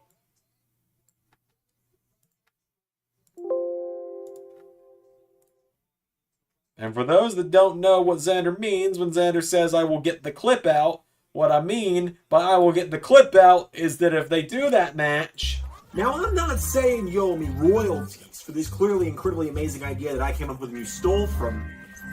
I'm just saying maybe there should be a check in the mail first of every month. Yeah, I guess that's royalties. I guess that's what I'm asking for. I mean, I just feel like you were asking me to play the royalties clip. Also, giant royalty Zander isn't real. Giant royalty Zander can't hurt you. Giant royalty Zander appears. Also, God, look, can we just analyze the beard on that guy for a minute? Like, hold up. Now, I'm not saying... Like, can we just talk about the beard growth since this video? I don't remember when I made this video. But my beard has gotten so much thicker. And now if we hit, now if we hit 10,000 subs this year, I'm going to have to shave it all off again to dress as Rhea Ripley. So, take the wins and losses where you can, I suppose. So I still have the clip of the UE getting thrown in the ring clip. Not on my computer. It is on StreamYard, which I do not have open right now. At least I don't believe it's on here. Yeah, no, it is not on this computer. I would have to go into the StreamYard, which I do not want to do. Quite honestly, I just don't have that in me today. Okay, let's go through here and make some updates. Alpha Academy needs to be added to NXT. Let's go ahead and update Embassy of Erin real quick.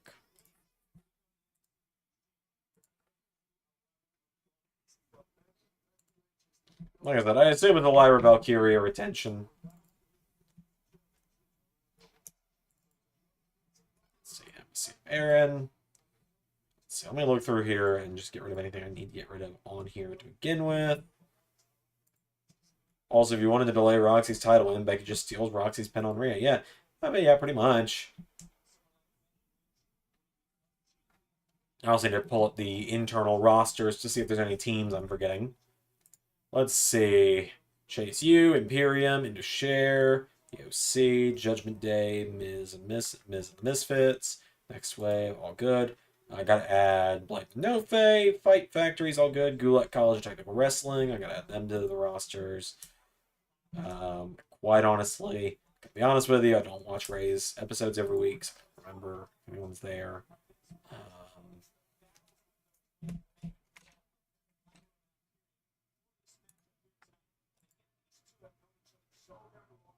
Oh, Major Wrestling Gods. Duh, I gotta add them.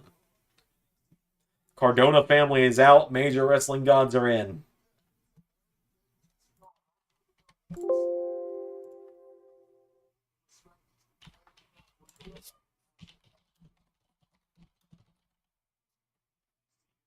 Of course, I say that. Cardona just hit Moose with a chair, so who knows how long that group's got left in them.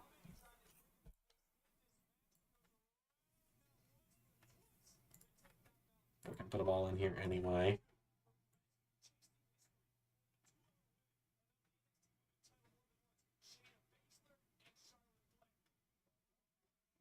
Oh, yeah, I guess there really only have been two-time NXT Women's Champions, huh? Shayna and Charlotte. Shayna should have just been one long continuous reign. The random Kyrie winning it stuff just didn't really do anything for anyone. And then Charlotte should have not won it from Rhea ever.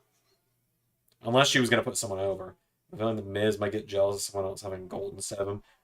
Miz and Logan don't even really interact that much anyway, so...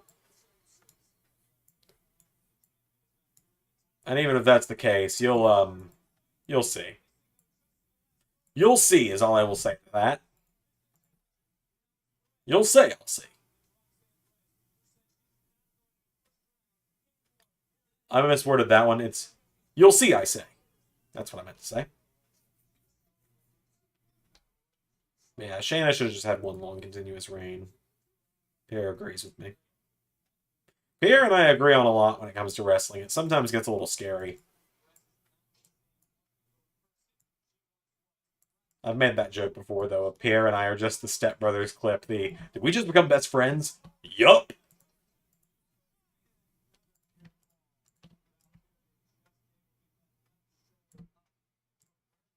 I also think it's funny that, like, it's not really, but you, I was saying, yeah, I get what you were saying. I do think it's really funny. You can't really tell if it's Moose or Cardona that's supposed to be in charge of major wrestling gods.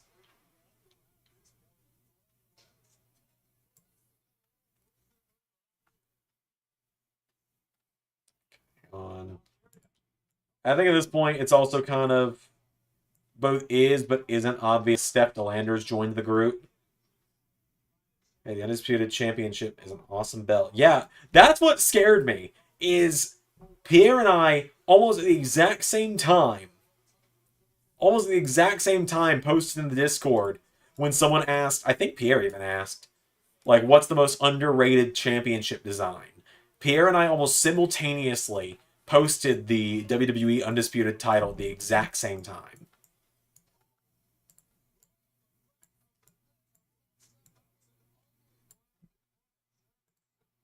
Let's add the major wrestling gods.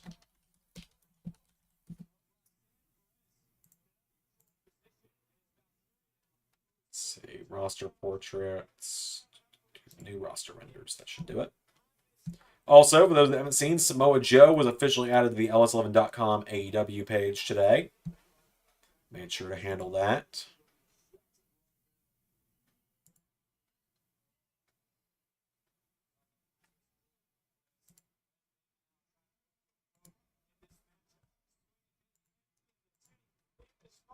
All right, add the major wrestling gods.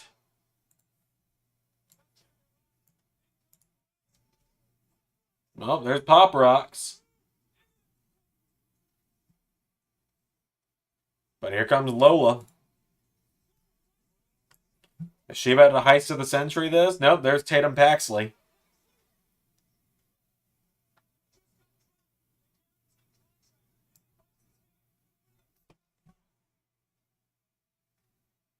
So it's becoming a triple threat, I guess.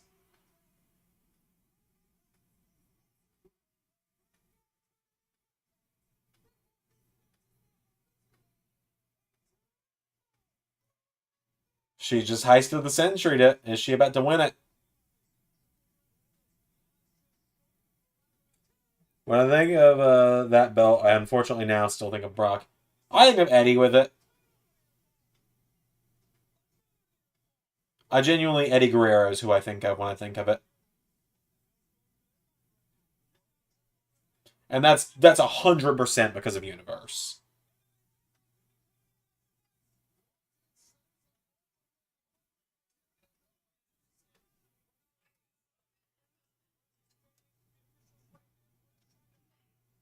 I'm not going to sit here and say Lola Vice isn't ready for the title because I don't know anything about her.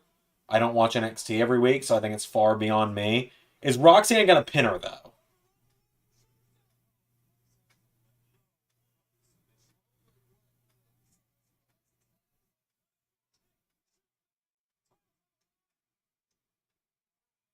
They're having Roxanne just keep kicking out, though. It just feels like they're doing all these near fall spots that Lyra is eventually going to come in out of nowhere. Like this, yeah. I don't think Lola Vice is winning.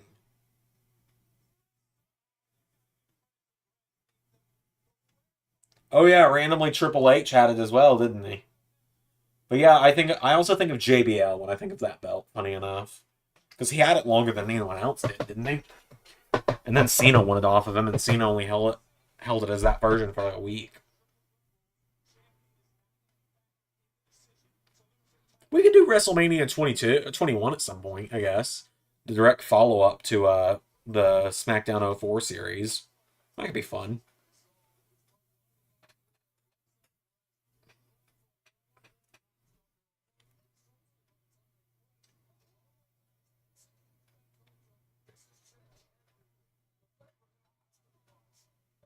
I think if Vice was gonna win it, they would have had it be like that. I think I think it could. I mean, it's either Roxanne or Lyra, but I think Lyra's gonna retain. Like I said, I don't know enough about Lola Vice to give an actual answer on if she should win here or not. I don't watch every week, and I don't intend to either. Tuesday is still gonna be my Good God, JBL had it for 290 days. That is 290 more days than he has had it in LS11 before, as far as we're aware.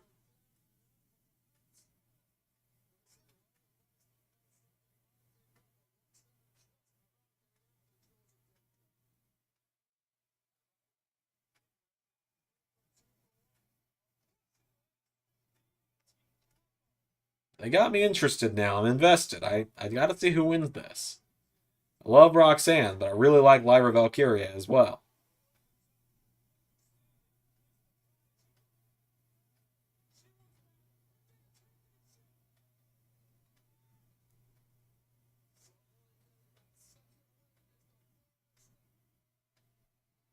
Like, I'm not against seeing Roxanne win it, but I also would kind of like to just see her on main roster at this point.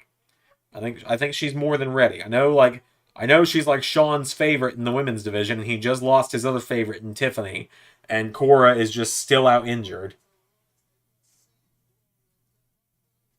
Cora's like just gonna be gone for the next year because she got injured again, which is unfortunate. I'm not gonna make a joke about her getting injured. That's not fair. I don't really like to make jokes about people getting injured.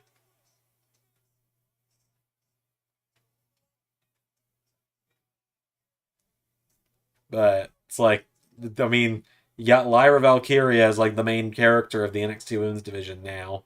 Again, don't know enough about Lola Vice to give any kind of answer on her. Guess Gigi Dolan's coming back. The NXT Women's Division is not terribly well stacked right now, from what I've heard, from what I've gathered. Pierce says I actually like the spinner belt. I don't hate it as much as everyone else does. I make jokes about not liking it, but it's fine. I've got a spinner belt around here somewhere.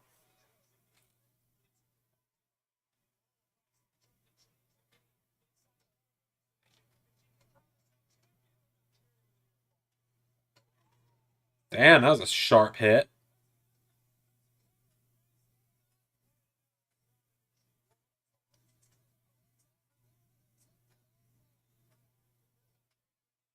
Lyra looks like she's waiting around for Roxanne. Like, just the way she's looking around.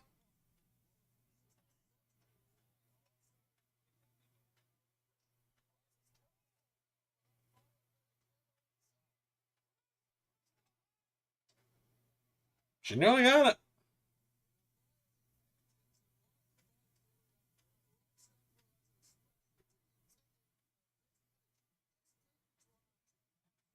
There's Pop Rocks. Oh, hi, Tatum Paxley. The obsessed stalker character, right? That's what she's doing. She's like, she stalks Lyra. Lyra Valkyria is gonna fucking pin Lola Vice, isn't she? As she did, yeah.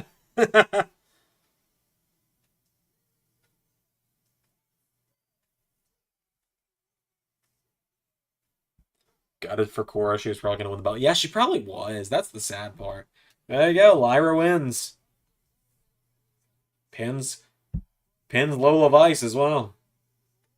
So I don't remember who it was in chat, but whoever in chat was like, yeah, Roxanne's going to win, and then Lola's going to cash in and win. They were double wrong. Because Roxanne didn't win, Lola cashed in and also didn't win. In fact, she got pinned. Kind of funny how that worked. That was kind of a smart way of not getting Roxanne pinned either. Yeah, poor Lola, but also, like, I don't think she was ready to be champion yet. I think there's still a lot to do with Lyra on top of NXT. Let's see. What else do I need to update on the tag team section here? Obviously, I got to update the 6. Let's see. Well, Alpha Academy needs to be updated to NXT. Well, like, they probably don't, because I'll admit it, they're coming back to Raw any day now. Briggs and Jensen can be removed. They split up and are in NXT. Aussie Open, that's fine. Chelsea and Sonya, the Creators, the Coven, the D'Angelo family. D'Angelo family needs to be put on the NXT section.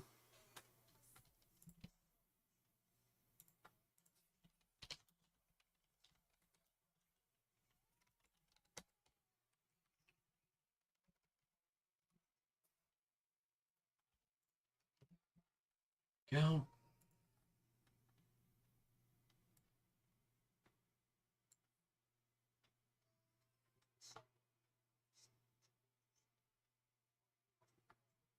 Do I have them in my files as Stacks or Channing Lorenzo? Probably as Channing Lorenzo. Now Rock is going to be in a feud with Lola and Tatum. Must say I'm loving Drew's work both in LS11 and IRL. WWE's biggest hater. I actually think Drew's going to re-sign. I agree. I think Drew is sticking around too, which I'm a lot more happy about than I was about 3 weeks ago. 3 weeks ago, I was fully prepared for, like, alright, I'm going to have him written out. Ray's got all these plans for him in AEW already, because that's probably where he's going to go. And, like, even if he went to, like, TNA or something, we'd agreed Ray would get him. But at this point, I'm pretty positive. I'm, like, 88% positive he's sticking around in WWE. Especially because I think he's now the front runner to get that World Heavyweight title at WrestleMania. Now that CM Punk's injured.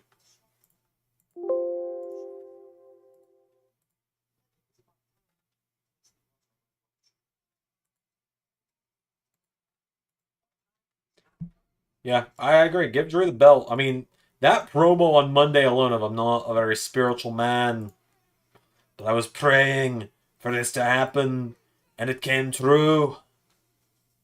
Can I show the screen? David, no, I cannot, because that would get the channel taken down. So if I show the screen, then I'll lose the channel, and I worked a little too hard to build the channel up to lose it to NXT, especially.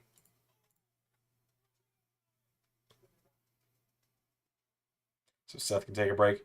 More specifically, because I'm just tired of Seth with the title. Like, it's just been the same thing for a while. I'm not dealing with that today.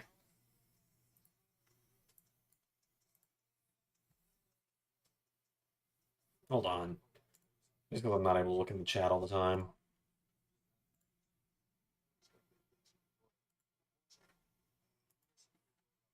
So you've been, like, around forever and also are in the disciplinary. You're literally, Pierre, you're literally in a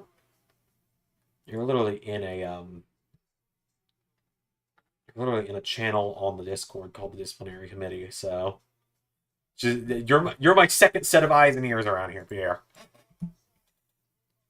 Maybe the belt goes from Drew to Gunther, one monster to another. That'd be fun.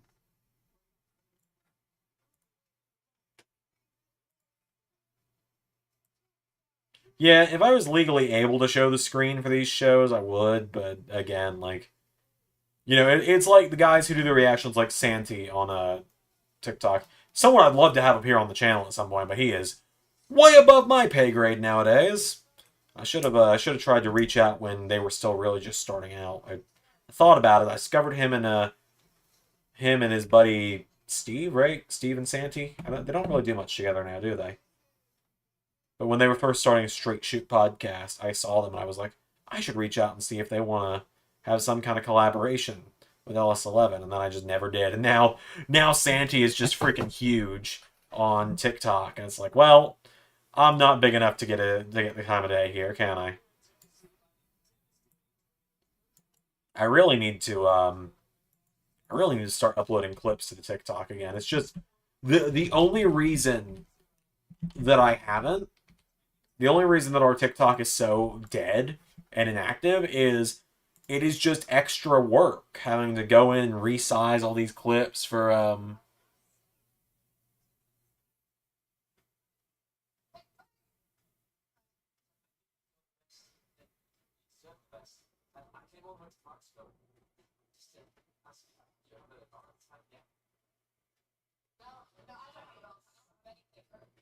Pierre's a wrench now. Yep, pretty much.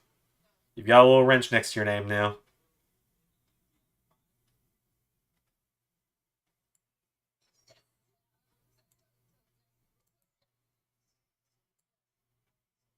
So what's the deal with this other Chase U guy and Thea Hale? What's the deal here? Man has 3 faces. Hold up. One the world sees. One his family sees. And the real one no one sees, but reflects the evil he truly possesses.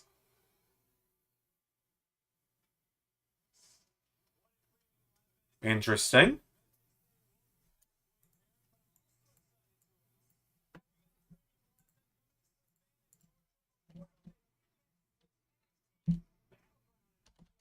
Oh, well, NXT Battleground coming to Savannah, Georgia. That's a little ways away from me. I know everyone hears Georgia and immediately thinks, oh, Zander could go to that.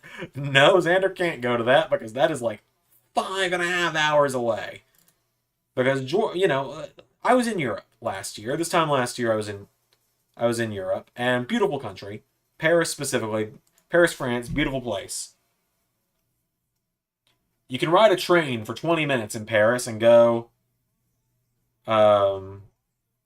like, you can get on a train in Paris and be all over the place. You can take a 2-hour train ride from Paris and be in England. Completely different country. And, in Georgia, you can drive for 6 hours and still be in fucking Georgia.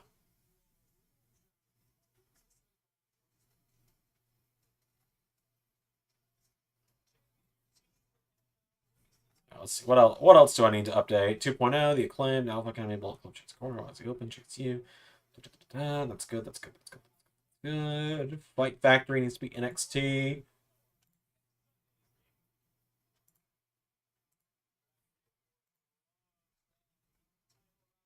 Are we sure Chase U isn't Jace U? I hate how good that is, Pierre. I hate how good that joke is. Bastard.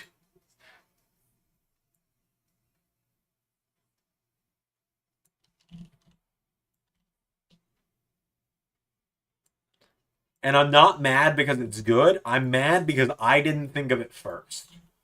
Let's just make that very clear. I'm not mad because you made a good joke. I'm mad because I didn't make that really good joke first.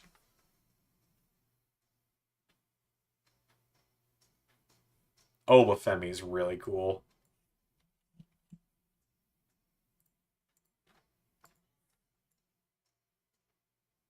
I'm so pumped this guy is the North American champion. Never forget, everybody, my genuine reaction on Raw Day 1 in Universe to finding out how old he actually was and finding out he was younger than me.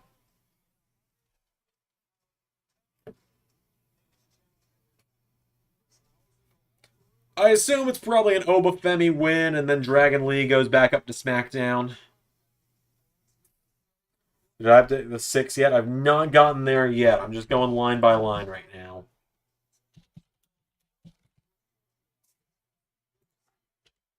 Getting there, though. Promise.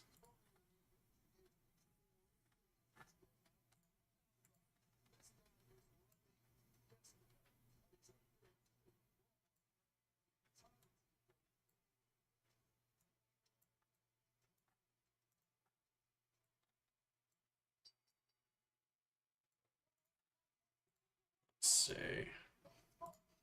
Sky is the limit for him, man. I think the tag team that we're doing with him and Odyssey Jones in Universe is really fun as well.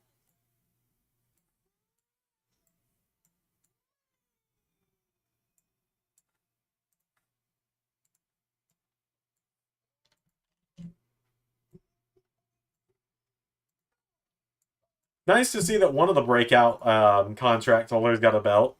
Okay, never mind. I've already answered my question. I was gonna ask if the women's breakout holder has ever actually won, but well, no, hold up, no, hold up.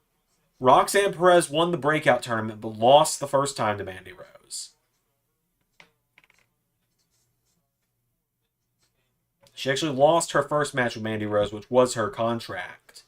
And then she got the match with her right around Christmas time, 2022, because Mandy Rose was being released. Because of the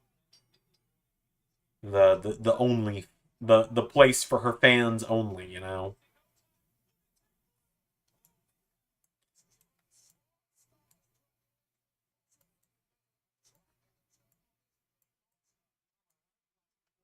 Go get Fight Factory updated. I had a feeling that Jade was winning, but to do it so easily yesterday. Yeah, you know, that was the shock factor of it, right? It was like, you know, everyone kind of knew Jade Cargill. I think I've said this exact sentence before about stuff in the past. When everyone knows the result, you got to find a way to make the result still feel shocking somehow, right? Like when everyone was like, yeah, everyone was like, yeah, Jade Cargill's gonna win. Like no one would expect her to beat Asuka in like 5 minutes and easily break the Asuka lock. Gotta move the OC to Raw. I just realized that. Gotta put Emo AJ in there as well. Let's see.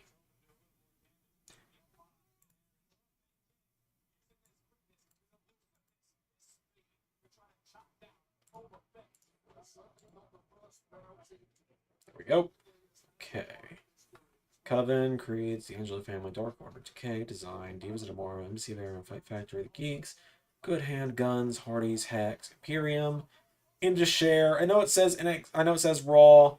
And they're in NXT. It's really complicated with them because you know Jinder will be on main roster again in no time. LWO, that's the next one I gotta update because Zelina is now in NXT, so it is just Carlito and Legato, pretty much.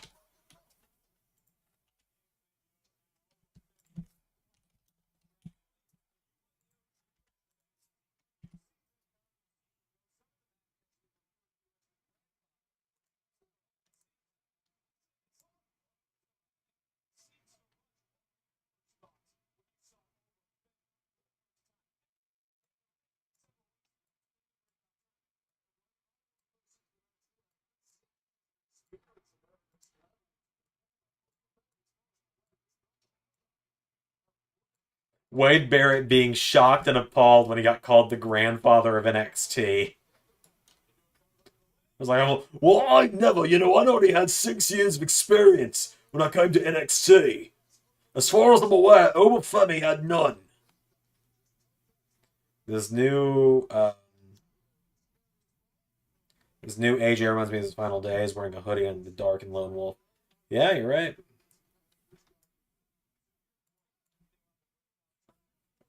Alright. When I opened up the SmackDown folder, when I opened up the SmackDown graphic on my computer, the 6 was already pulled up, so they're getting updated next.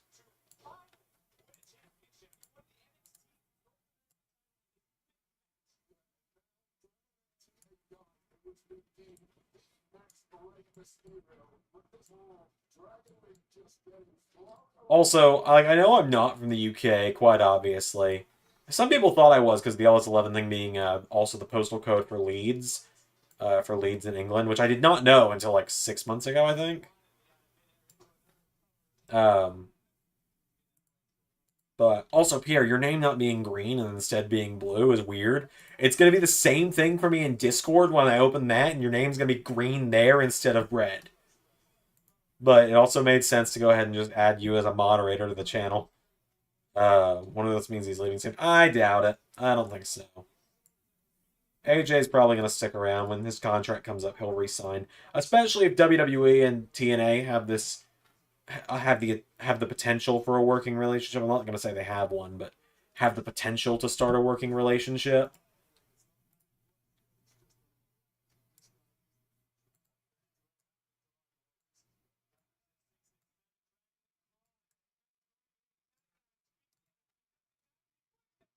Yeah, Dragon Lee's not winning here. Obafemi's going to kill him.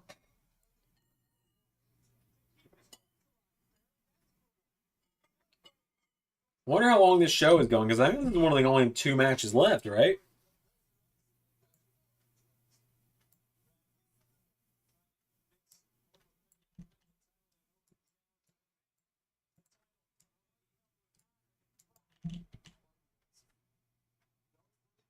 AJ showing up Bound for Glory was awesome.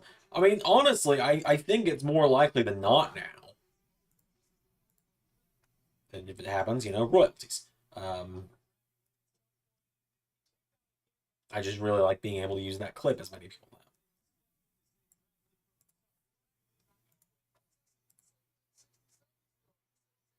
Yeah, you know what? I think AJ might be a solid bet for the TNA Hall of Fame this year. Zach, I think you're onto something.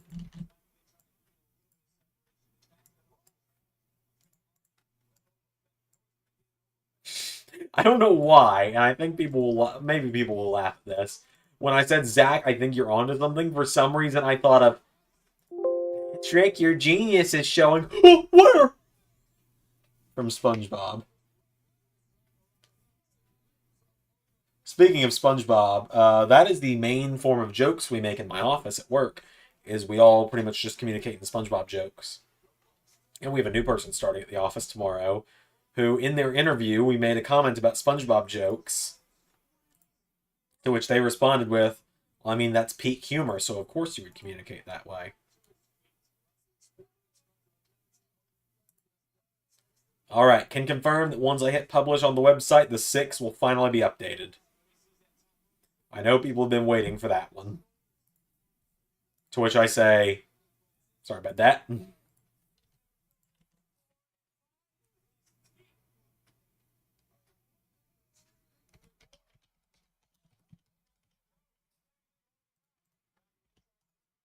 I do love your idea of Ray mentoring Dragon Lee as the Darby to Ray's Sting. Finally, someone who doesn't turn on him.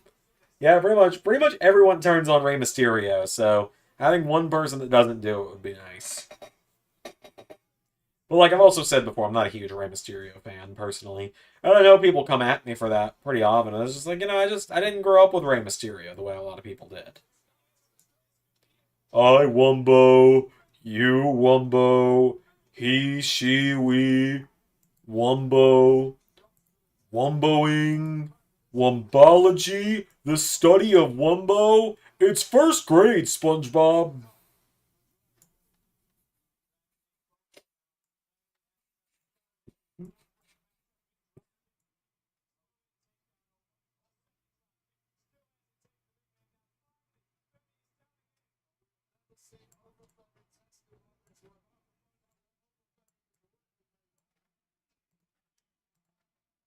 Oh, SpongeBob.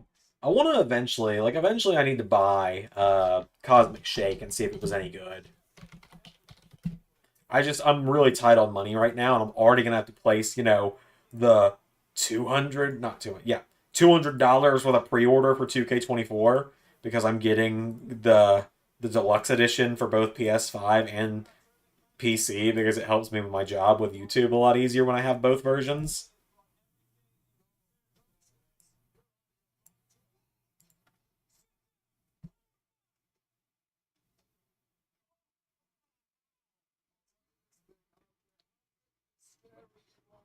Yeah, there's been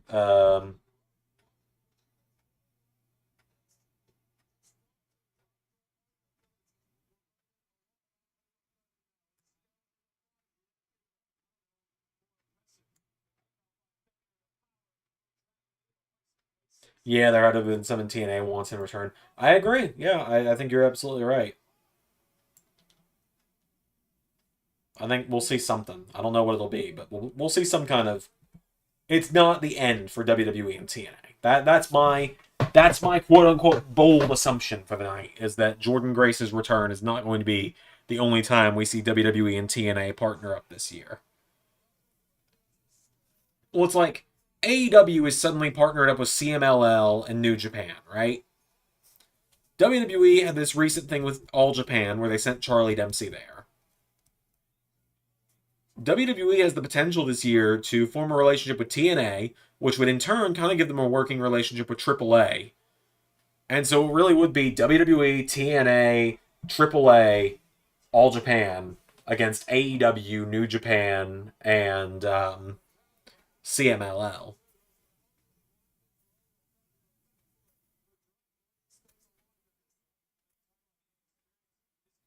Oh, long hair guy's in the front row. He's wearing a suit today. He's got a beard now, too.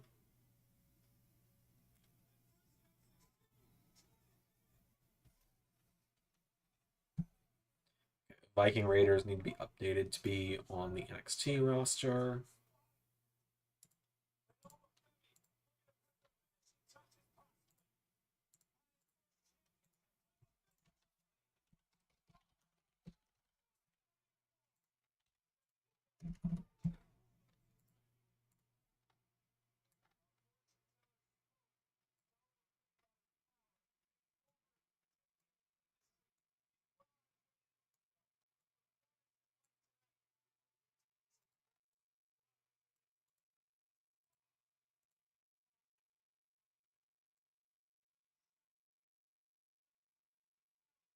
It is already 10 o'clock. And Obafemi wins. Easy dub for Obafemi. The guy he's got it. There's something there with Obafemi. I truly believe it. He's only a few matches into his career and he's already this good. Like, he's pretty entertaining. For me, at least, he's pretty entertaining. Like, obviously, he's not like an AJ Styles in the ring, but like, he's got potential to be a good big man wrestler.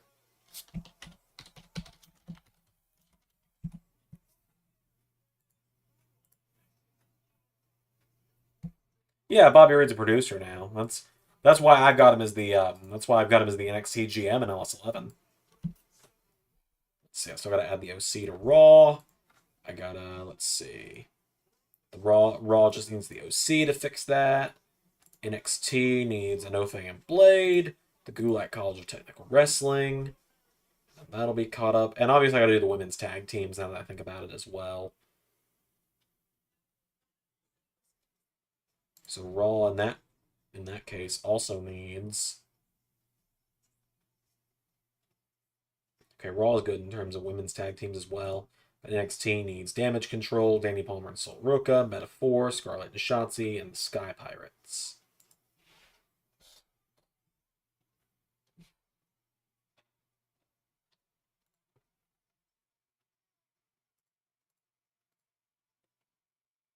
Oh man, let's see.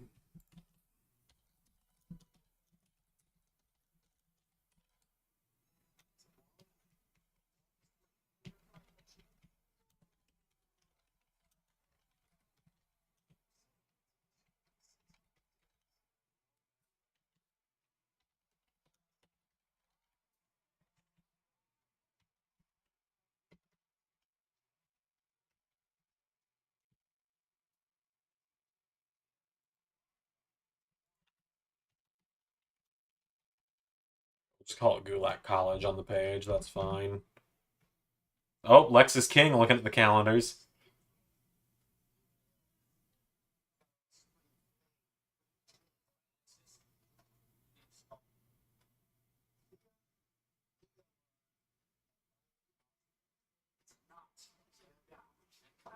Riley Osborne, that's his name, eh?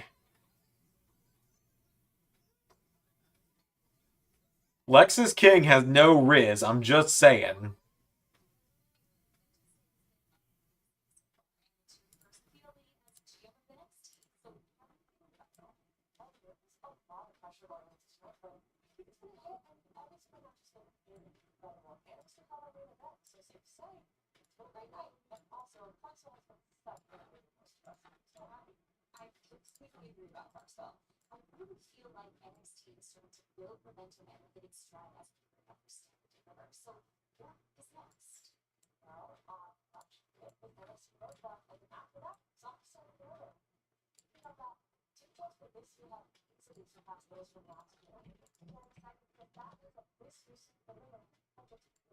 He does make his gimmick work so well, and his gimmick is, this man has no riz.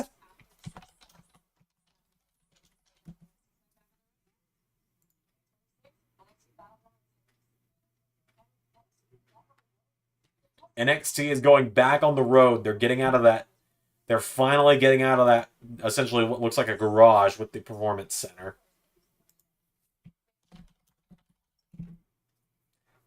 So that's exciting. NXT is going back on the road. Also, look at that fucking Rock render from 2013, if even.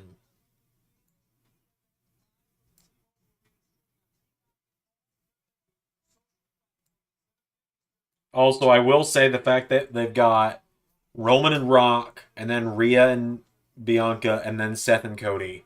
Them having Rhea and Bianca across from one another on the conference has me a little concerned. I like Bianca just fine. I just do not like the idea of her beating Rhea.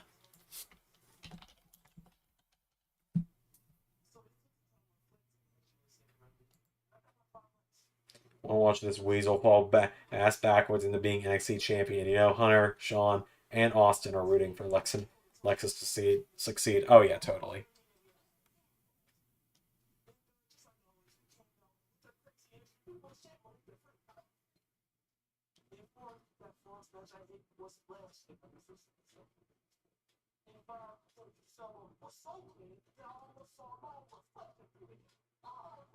I know nothing about Idris Enofe and Malik Blade.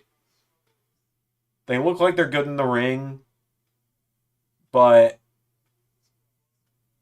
do they do anything? Like, can anyone tell me? Is there anything? Should I be on the lookout for them? Or are they like? Do they have potential?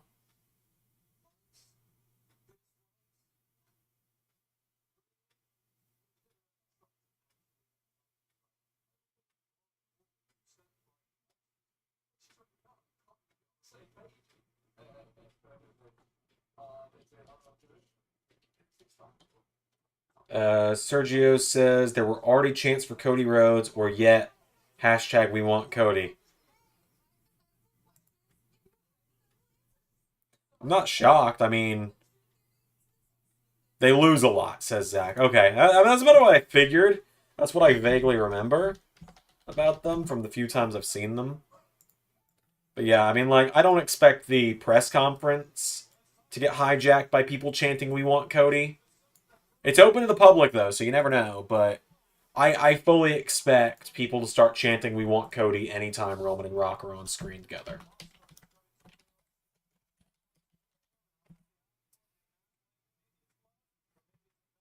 Which I can tell you, I'm watching NXT that one. Yeah, this is one of the very few times that I've gone out of my way to watch an NXT show. And I don't even really know what drove me to do it tonight. I think it was that I wanted to stream, but I didn't really have the energy to boot up Baldur's Gate tonight on the other channel. It was a mix of that, and it was a mix of...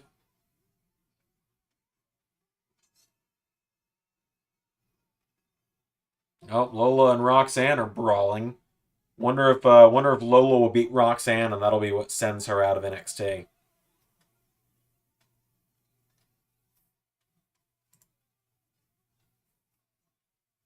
Sound on this is horrible though.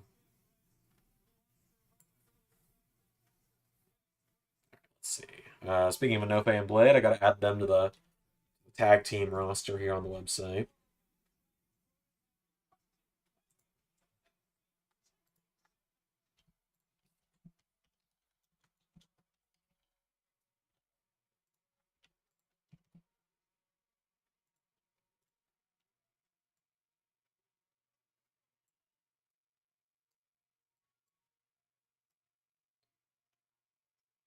I'm guessing Roxanne has not done an NXT. No, I figured she'll probably lose to Lola Vice and then move up, is my assumption. She's kind of starting to enter that Braun Breaker territory, though, for me, of every time we're going to keep talking about, oh, yeah, this is it. This is when she's going to move up. Okay, this is it. This is when she's going to move up. And it just never happens. Like, yeah, Mello and Trick are going to win the Dusty Cup tonight, and then Braun will move up. Braun wins the Dusty Cup.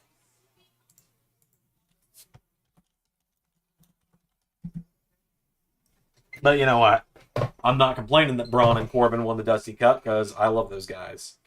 Those are my guys. I liked everyone involved in the match, so like you weren't going to hear me complaining one way or the other about that. But you get my point. Okay, let's see. I need to add a No Fame Blade. Fight Factory.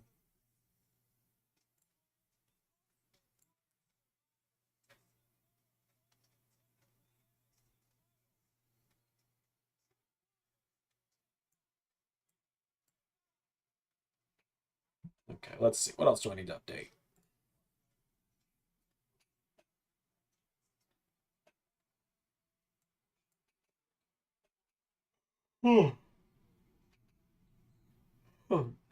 I'm excited for Trick versus Ilya. That's going to be a fun match.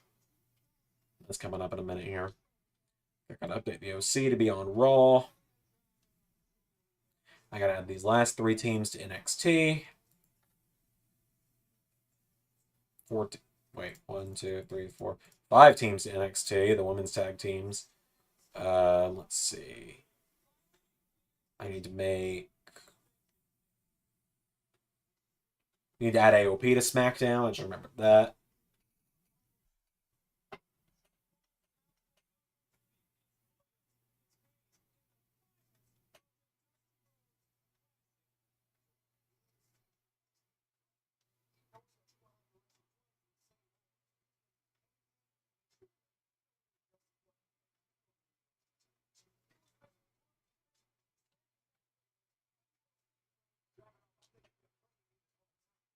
Oh yeah, AOP have regained gold. They sure have. That was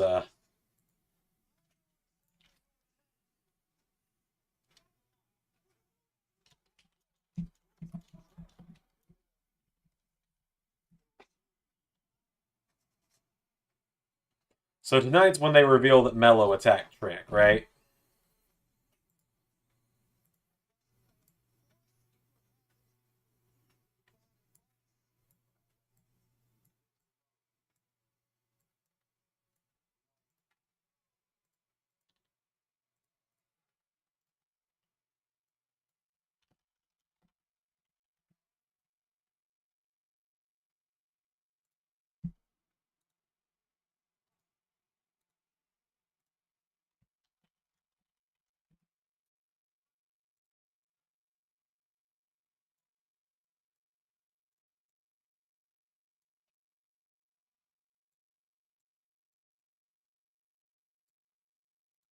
Also, speaking of people ready for main roster, Ilya Dragunov. Wonder what Ilya and Nakamura do next? That is a fantastic question. To which I will have an answer sooner or later. Little, I will be 100% honest with you. SmackDown is not even written yet this week. I literally wrote today's NXT 20 minutes before recording it. Could you imagine, right? Tonight's the night. Yeah. Just waiting for Ilya to get the big chance in the universe.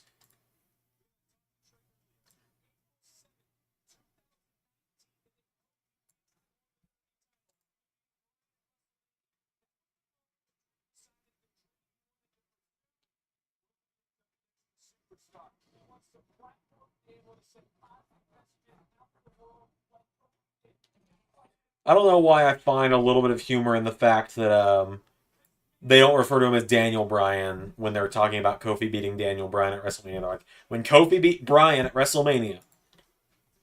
You just say when he beat Daniel Bryan. It's not the end of the world to mention a guy that's in another company now.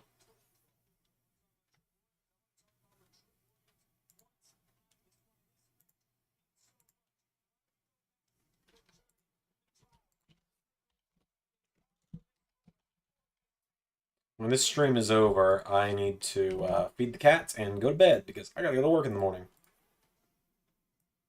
It's pretty much safe to assume that unless it's Friday night or Saturday night, I gotta go to work in the morning. I get, I work 5 days a week. It's just kind of my life now. And then I come home and I work on videos. So,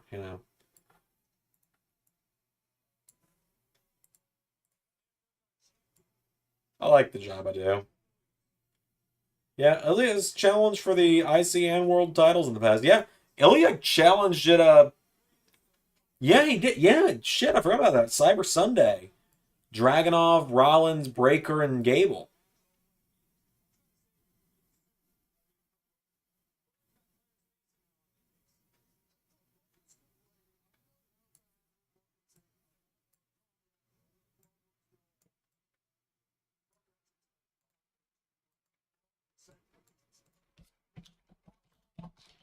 And you guys, you maniacs, made the Fatal 4-Way at Cyber Sunday happen. We were all fully convinced like Ray and I behind the scenes. This was before we had the disciplinary committee in the server as well. We were fully convinced, like, yeah, I mean, Braun Breaker's probably gonna win. We'll just give him a really good showing against Seth Rollins, and we'll move on from there. But like, no, you maniacs! It was a neck and neck tie between Braun and Ilya, and then I put out a post that was like, Chad Gable isn't that far behind. This could hypothetically end in a 3-way tie. And let me double check, because I think it did ultimately end in a 3-way tie. I don't think we faved the numbers. I haven't looked at these in a while. Like, for those that are curious enough to see, this is what my Google Forms looks like in the back end.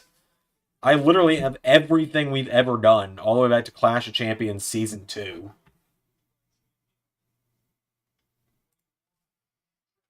So let's see. It's going to be weird to see this stuff move to the front, but Cyber Sunday match stipulations. Let's see. 64 people submitted to this one. That's insane. Other than Nakamura is acting like a villain, Ilya is his protege. Yeah, that's kind of the move there. They're kind of supposed to be like anime villains, more or less. Okay, so it was which WWE? Let me check this real quick.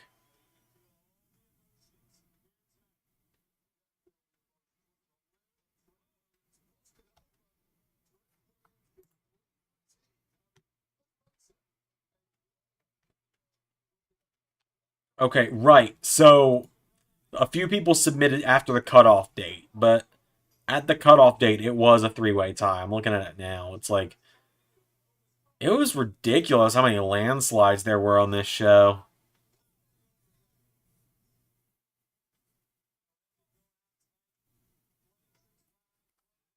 It was a crazy night. I don't know if I'll ever be able to pull off a Cyber Sunday again. Maybe I will, maybe I won't. We'll see. It is a matter of, Forbidden War kind of took the place on the calendar of where that would be, but, people are going to boo me when I say this. I don't see us doing Forbidden War again after this year. Like, we might do one more. I think Ray and I talked about it. We might do it next season in Season 6 just to give it a nice trilogy. Like, just do a nice trilogy of it. But it's like, at that point, 3 years, we'll have done pretty much all matches we want to do. And it's like, people are going to nitpick. They'll be like, oh, well, you didn't do this match. Oh, you didn't do this match. You didn't do this match. Well, that's the issue from there is like, then everyone's going to keep wanting us to do these matches over and over and over again. And it's like, well, I mean, at that point, it also just is like, as I put it to Ray, this is my issue with doing it, right? My issue with us doing Forbidden War, as fun as Forbidden War is it is this 4.5-week period where all the stories in WWE and AEW have to come to a screeching halt so that they can feud with other people that they will not see again for another year after this. And on one hand, yes, it's given us some amazing things like the MJF Crisis of Confidence he's had for the last year. Because I think we all know. I think we all know what the match at Forbidden War 2 is, right? Like, we haven't confirmed it yet, but we know. God, is Trick bleeding? Hang on. Oh god, Trick's bleeding. Yeah, we have multiverse as well. If we do that again, you know, we're doing Worlds Collide this year, so. But the thing with multiverse was it was like everyone was coming to Impact, but not Impact wasn't bleeding out everywhere else. So it was like the stories were self-contained for Impact. That was kind of the difference there. But it's like, yeah, you know, I know people aren't going to be thrilled with the idea that, you know, we don't particularly think we're going to do Forbidden War again after next year. Like, I think we'll do the trilogy and then just probably call it a wrap on that concept. Because, again, we had fun with it. But at that point, you know, it's like, there's not much more to do with it after 3 years. It's like, we got the star-studded four-way last year with Cole, Rollins, Styles, and Omega.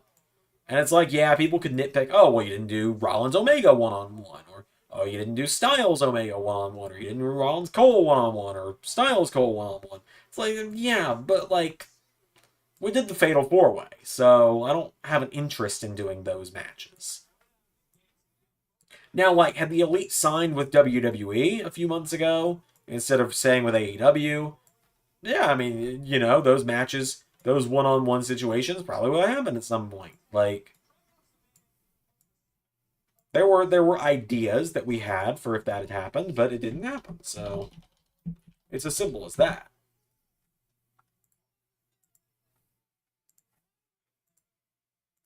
And also now it's going to be really complicated with Ray doing AEW and me doing WWE.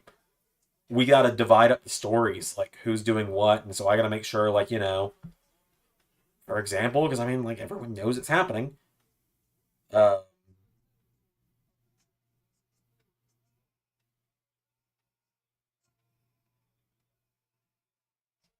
you know, it's, oh my god, the blood on both of these guys is insane. I love Trick, but it's probably not his night. This is the night Mello turns on him.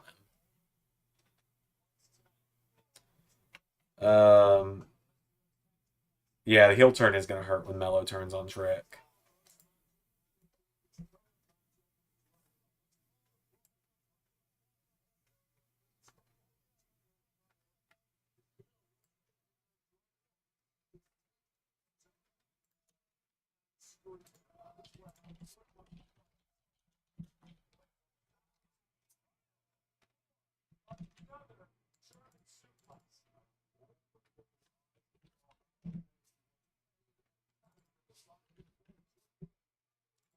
There we go. But yeah, you know, I enjoy Forbidden. Long story short, I enjoy doing Forbidden War, but I also have reasons I don't want to do it. And it's like, I'm getting a couple. This year it's happening because we promised it. Yeah, season 6 is when it becomes a god dang nightmare.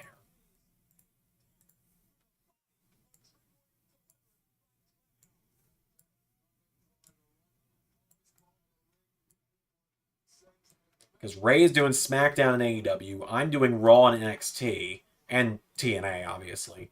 Like, unless I end TNA, which probably ain't happening unless I just get super burnt out. The odds of me ending TNA are so slim. Like, I'll admit it's crossed my mind before, just because you can kind of, but it's also not very hard for me to make it, so the only reason it drags out for me to make it sometimes is when I'm having to do it and SmackDown in the same day, and I am just drop dead exhausted from work, because usually it's Wednesdays that I have to record them. Wednesdays are my bad day of the week. Like, you know, you ever seen Drake and Josh? How Monday is Crazy Steve's bad day? Wednesday is my bad day. Wednesday is my bad day because I like my job, but Wednesday is meeting day at my job, so I'm in meetings a lot throughout the day, and I don't like meetings. And this is not me digging at my job, so if anyone from my employers are watching this is not a dig at you guys at all. I'm just not a meeting person. I get really awkward. Things can get really tense. Sometimes in meetings, or sometimes it's more so that it just gets really overwhelming in meetings sometimes. And I get really overwhelmed in meetings, and it freaks me out, and so like that just kind of puts me on edge for most of the day. And then I come home and I have to record 2 videos, which I really only like recording 1 video at a time. I did 2 today, but I did 2 yesterday. But point remains. So Wednesdays, that's the reason I don't watch Dynamite, because it just frustrates me at this point to watch Dynamite in real life, not Ray's. I like Ray's. Ray's is fine. And it's why I don't stream on Wednesdays, because I'm just exhausted. So that's the only reason TNA would ever end on the channel, is if I just can't keep doing it. But TNA has been doing decent in the views lately, so that's helped a lot. What else do I need to make? I'm going to wait and I'll add Meta 4 to the website once I figured out the full lineup for the group. Because I quite honestly don't know the lineup for the group. Let me make sure. Is everyone good now?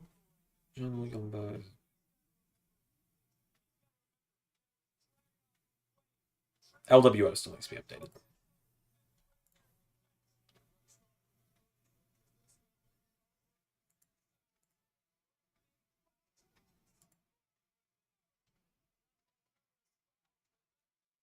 I'm just watching Ray EW, not real life anymore. Wow, that's quite the compliment, honestly.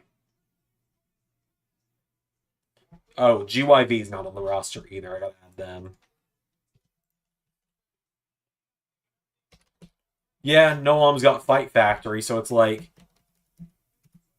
it becomes a little complicated there. Like, who's our Meta 4? It's like Oro Menza was gonna be in there, and he probably still will be. But it's like, who leads it if not Noam Dar, right? I also don't know why I'm doing like the Peter Griffin mouth curl over here. I just kind of do that when I talk sometimes. It's weird. Also, I will admit, it does annoy me slightly that they did Legato and they brought in Berto now, as he is called. He's Umberto to me at least. Yeah, I'll let him know you said that, Zach. I'll let him know next time he and I talk. But,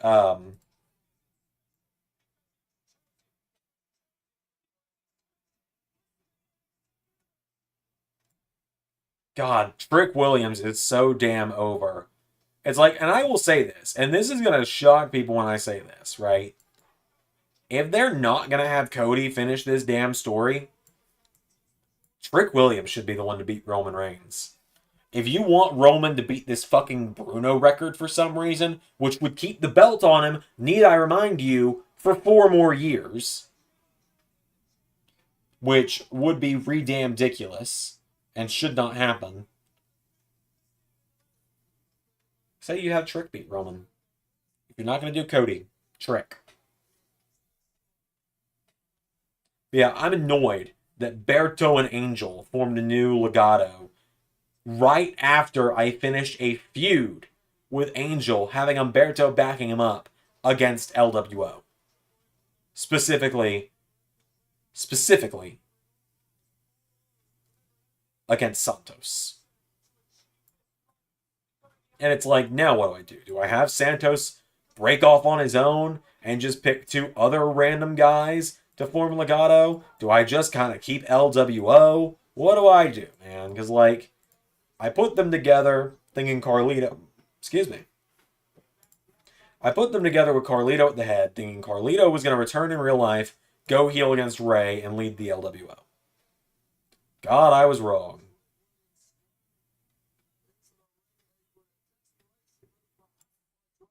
Should we want Cody has thing? Hey, JJ, spamming we want Cody in my chat isn't going to do jack shit to WWE's real life product. I'm just providing an alternative of I would much rather it be Cody. But if they for some reason are dead fucking set on Roman being the longest reigning champion ever, where he defends it like they're like, oh, well, it's like a Bruno-esque reign. I'm pretty sure Bruno defended more than this shit.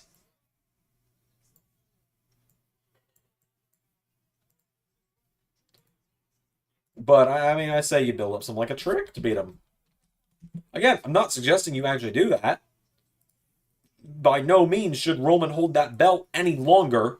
If Roman is still holding that belt going into 2025, I will complain on the internet. All right, here's where it's coming here. Mello's mouthing off to Ilya. And Mello just chop block Trick because of Ilya.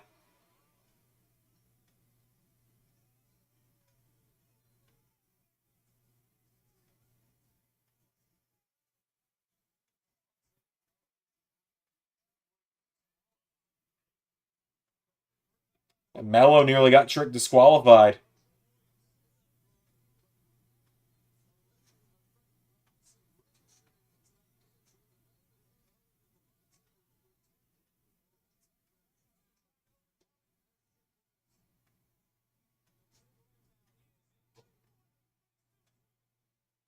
Yeah, me and my friend Mark. Yeah, like, I mean, at what point does Roman only show up once a year for Mania? Right?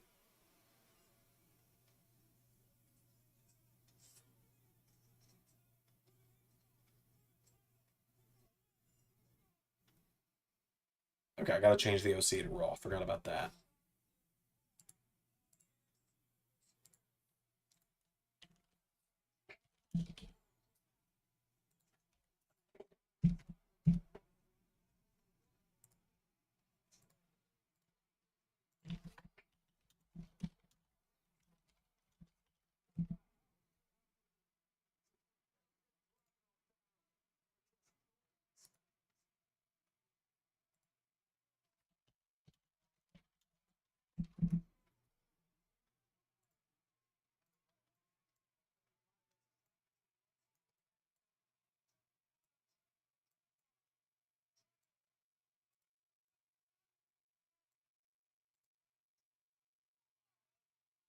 Oh!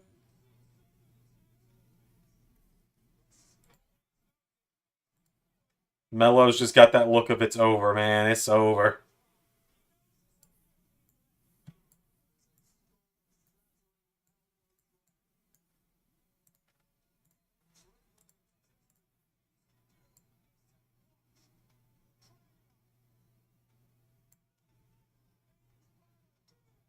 Oof. And the blood is all over the ring. Hell yeah, Trick. Stay in there, man. Like, Trick isn't winning tonight, but man, if he wins, I will mark out so hard.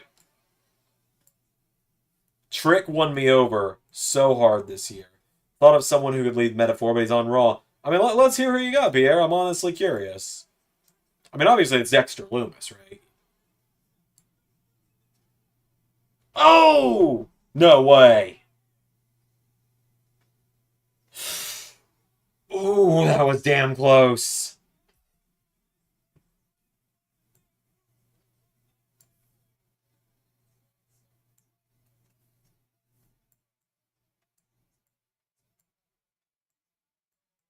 That was so damn close.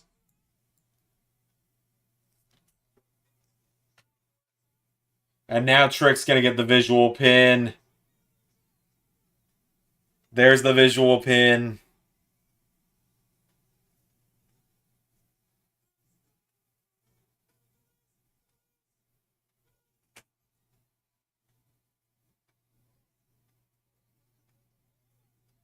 Love that blood now pools on the mat anymore. Yeah, you sick fucks are gonna get your bloody gore fest matches now. Grayson Waller, he could make it work. That's true. He could. Ref, you suck. I think that's the last update I've got to make.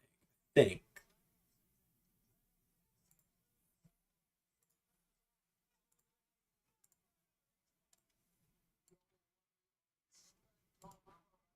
Oh, Grizzled Young Vets. I literally just mentioned them twice.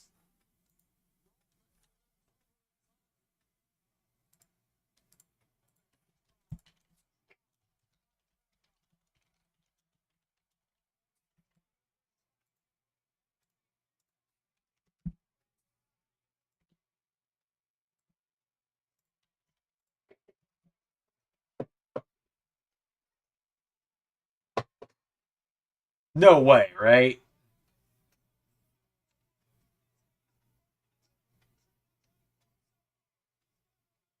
Ref's got his back turned. Oh, they're gonna do like a. Oh, I think I know the spot that's coming here. This has potential to be really fucking cool. Oh, yep, I was right.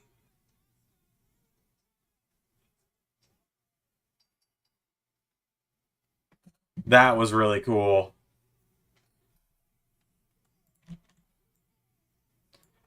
Unfortunately, Trick doesn't win. I would have loved him to win, but it does make sense to hold off and do it at Stand and Deliver. Probably in a triple threat with Mello.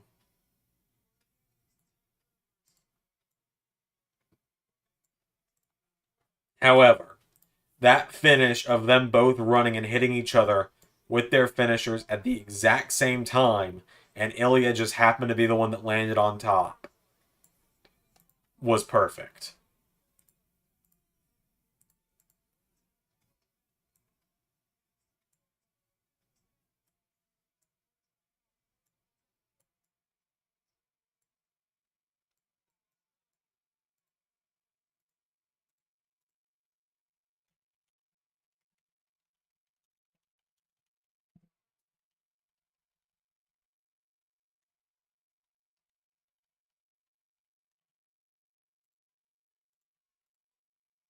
Go.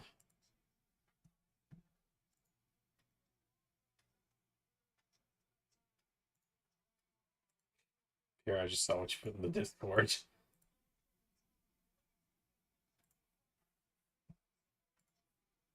Made me laugh more than I got. I got a little bit of a chuckle out of me, I'll admit. Here we go.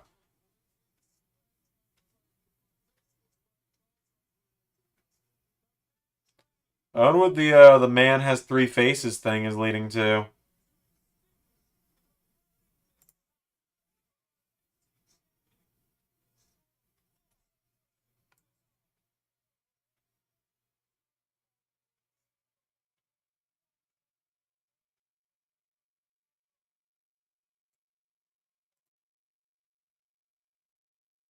Oh no. Oh no. Mello just said you're my boy repeatedly. There it is.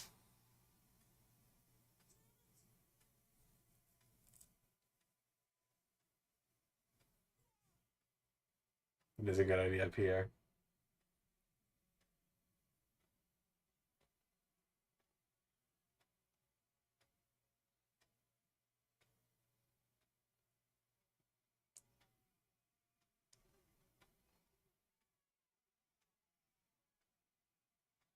Oh no.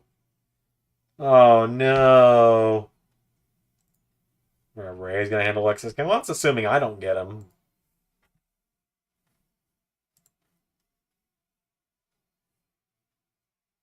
Okay, I think I've got it all set up now.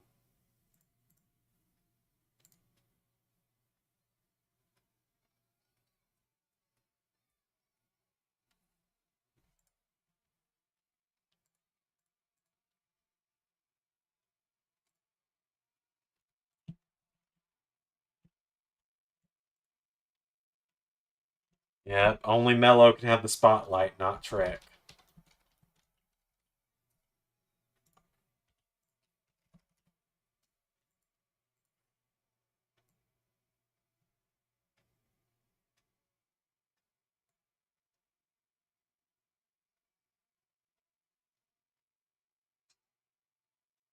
Mello just said, I did it.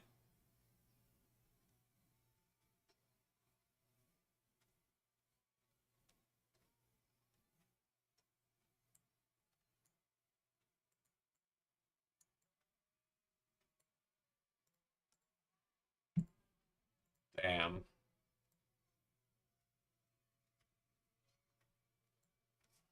Oh yeah, Mello on his own is gonna be great. So is Trick.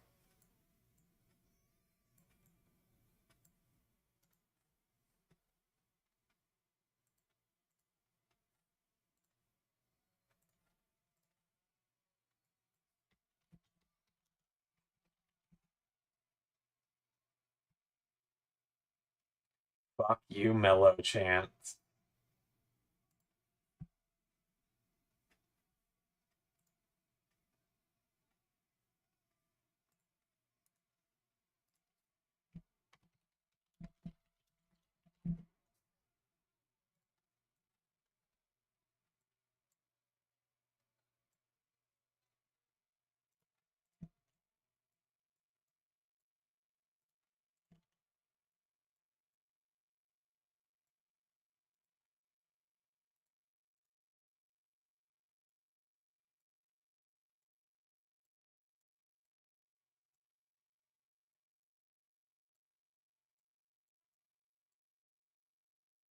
It's like the first time DIY broke up, man, pretty much. A lot more blood to it, though. Alright, that's it.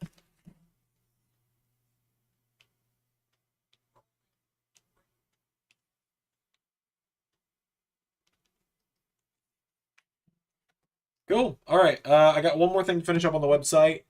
Mello gives me Psycho Orton vibes, a pretty boy with a twisted side. Yeah, pretty much. Alright, I got one more thing to add to the website, and it needs to be added. I'm going to show myself adding it. Because if I don't add it this time, I think Pierre is going to have a... I think Pierre is going to lose his mind. If I don't add it this time. Because he already thought he was going crazy the first time around.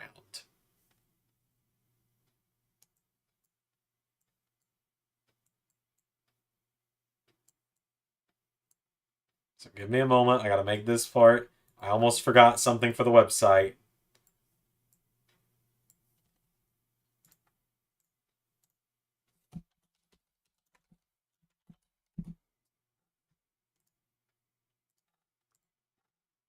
Actually, I just remembered another thing I got to add real quick. We're almost there. We're almost done. I got one more thing. Hey, Zander, how are you going to handle DIY's NXT story? Which is pretty similar to how it was. Maybe a few less injuries, but, you know, maybe cheat and have a few less injuries. You never know. I was going to add Wyatt 6 to the website, but at this point it's like, Bliss might be calling it quits in the ring. Alright, so here's what the back end of the website looks like, in case you were all curious. And folks, I finally remembered to do it. So Pierre doesn't have a damn mental breakdown.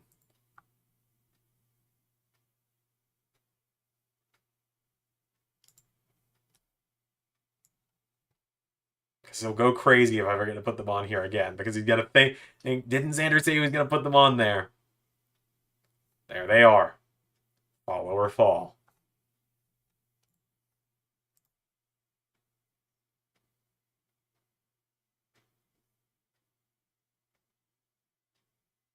Publishing. Publishing. There we go. So you get a factions and tag teams, and I have finally updated the page. Alpha Academy, like I said, they're gonna be back on Raw in the next couple weeks, so that's fine. There's Damage Control, the D'Angelo family. Embassy of Air now has Chris Adonis. Fight Factory, and No Fan Blade. Follow or Fall is here, finally. Finally. Took me all night to do it, but I did it. GYV is here. The Gulak College is here. It's the Gulak College of Technical Wrestling, but I only had so many characters. Let's see. LWO, Major Wrestling Gods. The OC is now Raw again. Let's see. Sol Ruka and Danny Palmer. Scarlett and Shotzi. The Sky Pirates. There we go. Look at this thing of beauty here. The 6 is all together. There are 6 of them at last. And, yeah, there you go. Finally did it. It took me a little while, but I did it. There's more updates to be made to the website over time. The website's pretty much never going to be, like, finished, so to say. Like, it's never going to be like 100% done, right? Like, oh shit, I gotta have NXT edited. But like, the website's never going to be 100% done, right? Like, I think we all know this. There's always going to be things for me to edit and change and add to it. But, you know, that's just kind of the beauty of how it goes. Isn't the Ollie campaign technical affection? Not yet. If anyone else joins it, we were seeing Cody and Aldis on the same team. Well, you know, crazy things happen. Alright, I'm gonna speed run editing SmackDown or not SmackDown, NXT real quick so it can go out for members tomorrow. Hang on. Fortunately, it's a very light episode, like not really any edits need to be made, so it doesn't take me long. A lot of people are like, oh, it'd probably take Zander hours to edit. So it took me 4 hours to edit the Sanctuary video that 10 people have seen. But no, these regular episodes that get like hundreds of views are not that hard to edit. Quite honestly.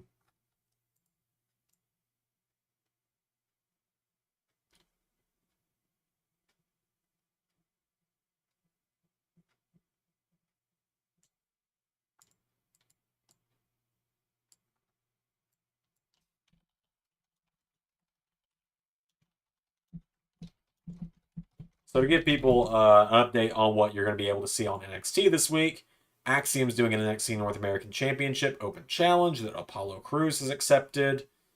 And Apollo Crews is the first person to see in the episode, so it's not really spoilers.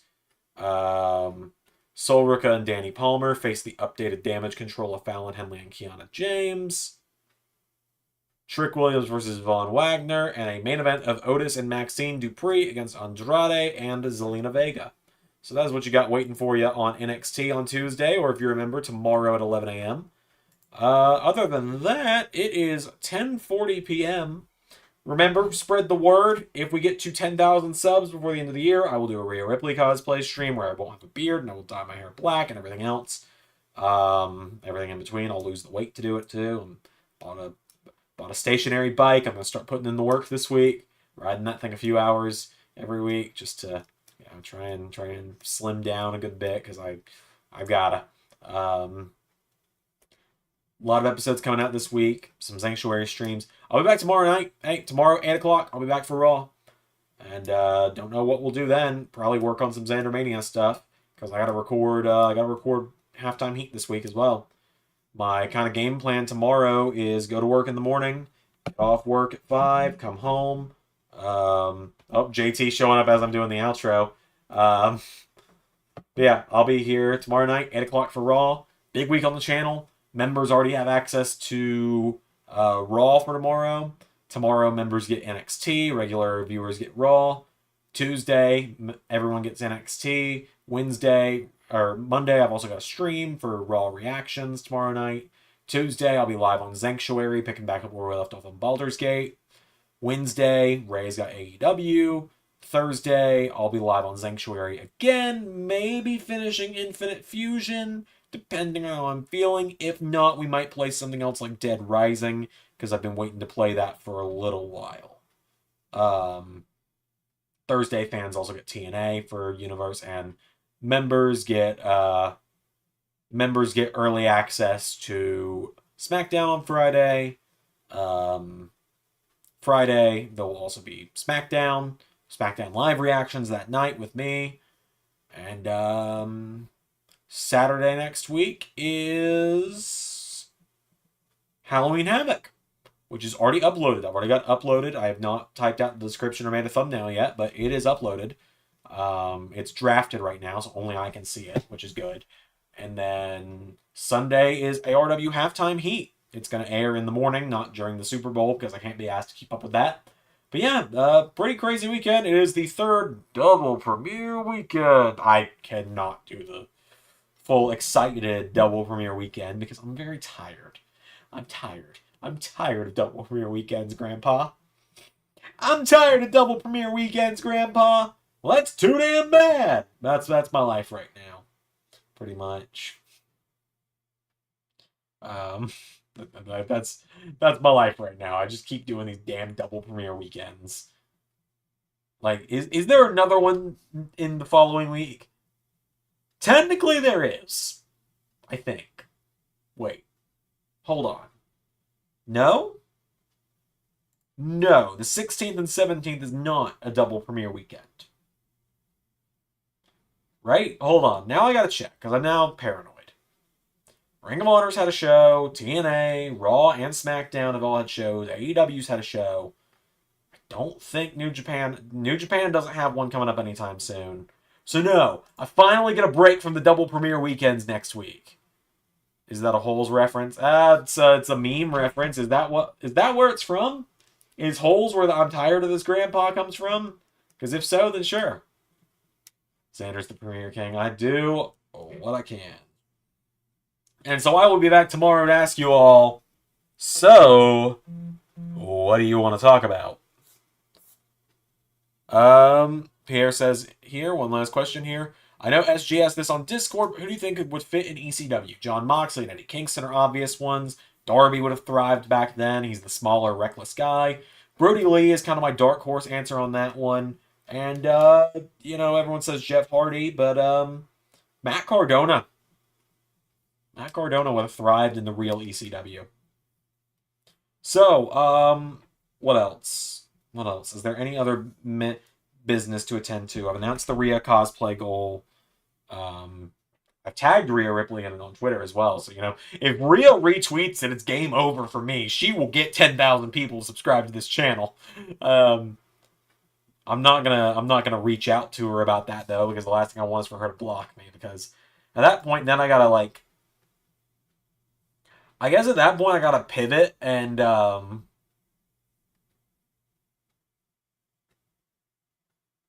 that point I gotta maybe pivot and not do my Rhea gimmick anymore. At that point, I guess the gimmick would shift from Rhea to Raquel. It doesn't really fit the same. It's got to be the gimmick with Rhea. Oh yeah, Rhea Ripley would fit ECW as well. That's a very great shout. Speaking of Nick Gage, because Zach just mentioned him, I'm gonna work on it. It's probably not gonna be this week, maybe next week. I'm gonna try and get the first LS11 Indie show out for members and on TikTok and stuff, which will be Nick Gage versus Jeff Jarrett for the ECW title. Not ECW, GCW. Excuse me. I'm tired. I think you're bad. Do I have anything else left? Of course, I announced Super SmackDown is coming in 2 weeks. So remember, everyone, Super SmackDown on February 16th. Seth Rollins and Cody Rhodes face-to-face. And February 27th, NXT Roadblock, Andrade versus Tyler Bate for the NXT title. Do I have anything else?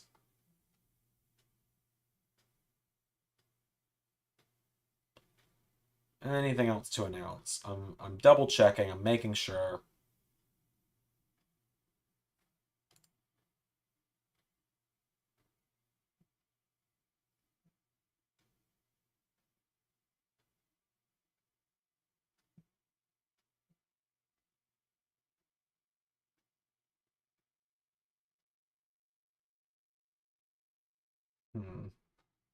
Yeah, I think we're good.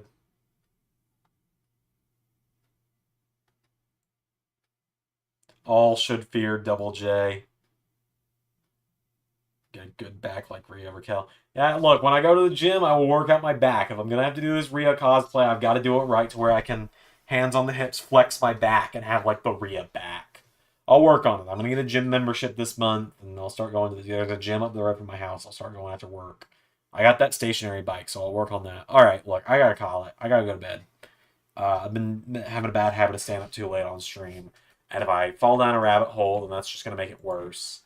So at this point, I'm just kind of stalling while waiting for NXT to finish so I can set the upload.